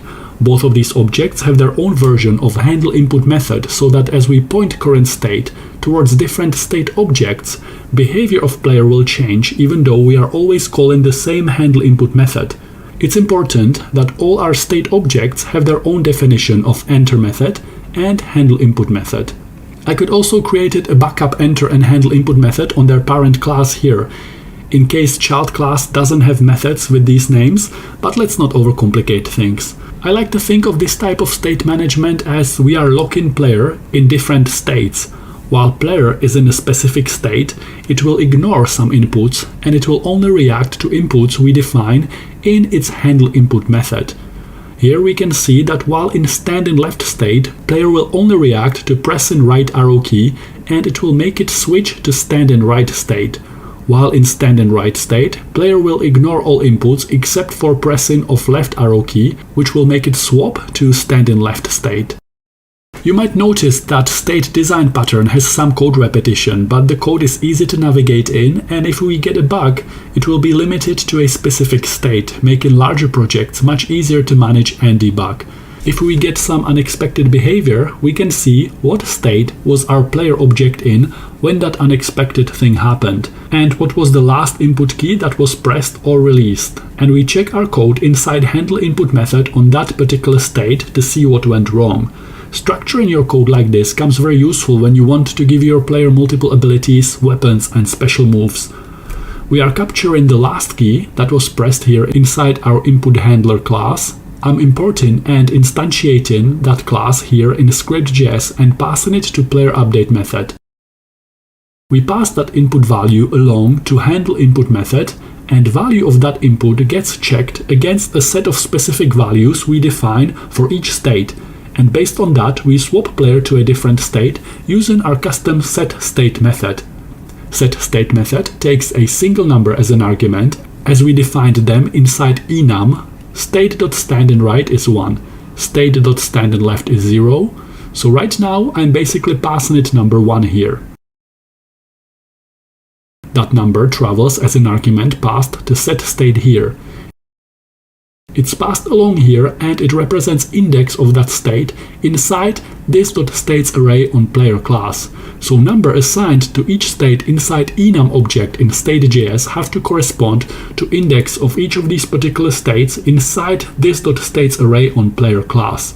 That way, when it receives number 1 here, it swaps to standing right state. If it receives number 0, it will set state to standing left. After swapping to a specific state, enter method will run once to set up player object for entering that state.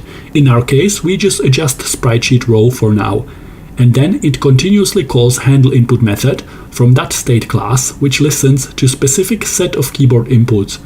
That's why we have enter and handle input methods with the same names on each state, so that we call them from the same place, but we get different behaviors depending on which state object is player.currentState pointing towards at that particular moment. Let's add sitting state. I copy this code block and case will be arrow down. If you want to know what are the values of e.key so that you can check for correct spelling of key names, you can just console log it here. I'm going to say if e.key value is arrow down, set this.last key from line 3 to press down. In key up event, we set it to release down. In state.js, I copy this code block. I use it to create a new class called sitInLeft. I pass it sitInLeft here. I check my sprite sheet and I see that sitInLeft animation is on row 9. We are counting from 0. While in sitInLeft state, if we detect that user pressed right key, we will swap player to sitInRight state, which we will create in a minute. Else, if we detect that user pressed up arrow key, we will make it stand up again. I need to create these new key value pairs in my enum object up here, so sitInLeft will be 2 and sitInRight will be 3. In input.js, I will check if pressed key is arrow up and I set last key to press up. In key up event, I set it to release up. So now we are tracking presses and releases of all 4 arrow keys. Perfect. In my new sitInLeft class, when we press right, we set state to sitInRight, and when we press up, our dock will simply stand back up. So here I need to do standInLeft, because we are going from sitInLeft state. I copy this code block and I turn it into sitInRight class. We set name of state to sitInRight so that it displays correctly here. While in sitInRight state, if we press left, we set state to sitInLeft. If we press up, we set state to standInRight. In player.js, I import these 2 new state classes. I instantiate them inside this.states array while making sure I am adding them in the right order. Nice, so we have 2 new state classes. I hope you can see now how state pattern limits the number of inputs player reacts in each state. We have logic that defines how player behaves while in these 2 new sitting states, but we have no way to actually enter these sitting states. I go inside standInRight class and I say if input is pressed down, we set state to sitInRight. If we press down while in standInLeft class, we set state to sitInLeft.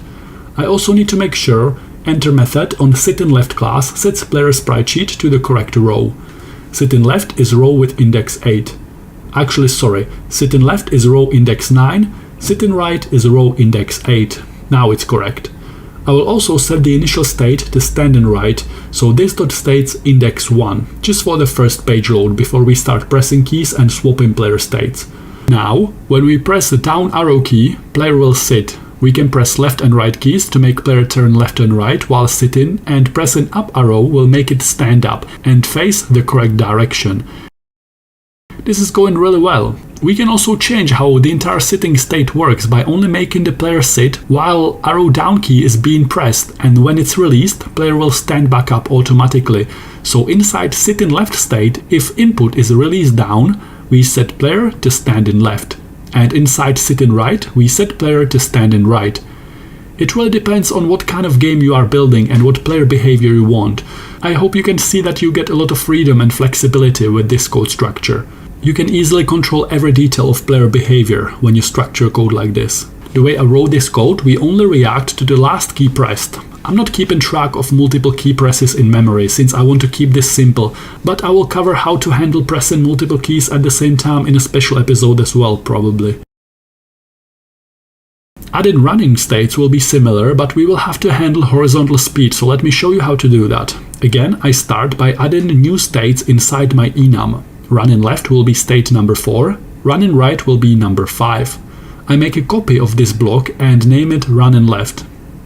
I put RunInLeft here, I check my sprite sheet and the row for this animation is 7.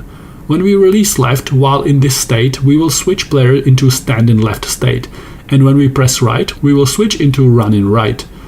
I also copy this line of code from here, and when we press down from RunInLeft state, we will go into sitInLeft state. Duplicate this and turn it into RunInRight state. If we press left arrow key while in RunInRight state, we will switch into RunInLeft. If we release right key, we will go into standInRight, and pressing down arrow key will make player sit to the right. Not every game needs to have left and right version of each state. Also, there are other ways to write code when you have a set of states that each has left and right version, or maybe each state has a version with weapon ready and weapon hidden, for example. Again, I'm doing it like this for simplicity and to demonstrate the main idea of my version of state management pattern. So we defined behavior for player while in running states. Now we need a way to actually enter these states. We can enter running from standing state, for example. While standing left, if we press right, we set state to running right. Here inside running right state, we see that when we release right key, it will switch back to standing right state. So we are only running as long as the key is being pressed down. If we press left while in standing state, we will start running to the left. I get this error because I refreshed my project before I finished adding new state on player class. Don't worry about that. While in standing right state, if we press left, we will start running left. If we press right, we will start running right. So here we are exporting two new state classes we just wrote. Here we are assigning them values 4 and 5. These numbers need to correspond to indexes to order in which we add these states inside this .states array here. First, I import them on line 1, as usual, and then I add instance of running left class as index 4 in this array, and running right will be the 5th item in this array, counting from 0. I save changes to all my files. Running right animation is row 6 in our sprite sheet. Perfect. It works and swaps between running and standing states correctly. We also want player to actually move when in running state, so let's give it this .speed property and set it to 0. Then I create max speed property and I set it to 10 pixels per frame, for example.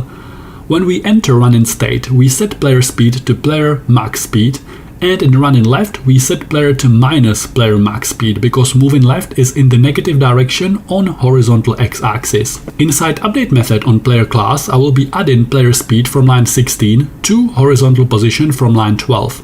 Problem now is that player will just move off screen because even when we switch away from running state, nothing is setting player speed back to 0. So when we enter standing left state, we set player speed back to 0. We do the same thing inside enter method on standing right, sitting left and sitting right state. Perfect. Player now stops moving when we enter standing or sitting state. I will also introduce horizontal boundaries so users can't move player outside the canvas. If horizontal position of player is less or equal to 0, I set the position to 0. Else if the position is more or equal to game width minus player width, meaning player's right edge is touching right edge of canvas, I will also not allow it to move past that point. This is going so well. We applied state management to our player and we have granular control over its behavior separated for each state. We can do so many things with this. Common thing you will see in games is jumping. Again, there is a new small trick we have to use here. If you never coded jumping in a 2D side-scroller game, we will learn how to do it properly right now, and we will make it look really good by switching player to a separate falling animation after it reached peak height of its jump. Let me show you that swapping between states doesn't always have to happen on user input. We can also tie state swapping to other game events. In this case, we will swap a player from jumping into falling state after it reached maximum height of its jump. We are creating new states. As usual, I will first add them up here to our states object, which we are using to pair readable state names with numbers that represent each state. I copy already existing state class and I turn it into jumping left class. I check my sprite sheet to see which row has jumping left animation frames. I delete player speed, I think, because I want the speed to be inherited whether we enter jump from standing or running state. We will see about that. I delete all these inputs for now. I copy this block and turn it into jumping right class. Frame Y for jumping right is row with index of 2. I go up to standing left state and when input is pressed, we switch player to jumping left. Inside standing right state, when we press up arrow key, we set state to jumping right. I'm exporting these new state classes, so in player.js I can import them. And I instantiate them inside player states array. I'm getting an error. It's because up here in my enum I skipped some values. Let's assign my new states to the correct values. Now we correctly enter jumping state. When I'm in that state, it doesn't matter what I press, we are locked in that state, because inside handle input method I didn't give it any way to switch off to a different state. First, when we enter jumping state, let's push player upwards on minus direction on vertical y-axis. When we enter, I say this.velocity y minus equals 20. I do the same for jump in right state. In player.js inside update method, we will deal with vertical movement here. I give player vy, velocity y property, and I give it property I call, for example, weight. I could have also called it gravity or something. I will use velocity y to pull player upwards and weight to pull player down. As the ratio between these two values changes during the jump, it will create a nice jump-in curve. For every frame, we will add this.velocity y from line 14 to player's vertical y position from line 13. Right now, velocity y is 0, so even when we are adding it, there will be no vertical movement. If player is not standing on the ground, so if player y is less than this.gameHeight minus player height, gradually add value of player weight to velocity y. Else, meaning player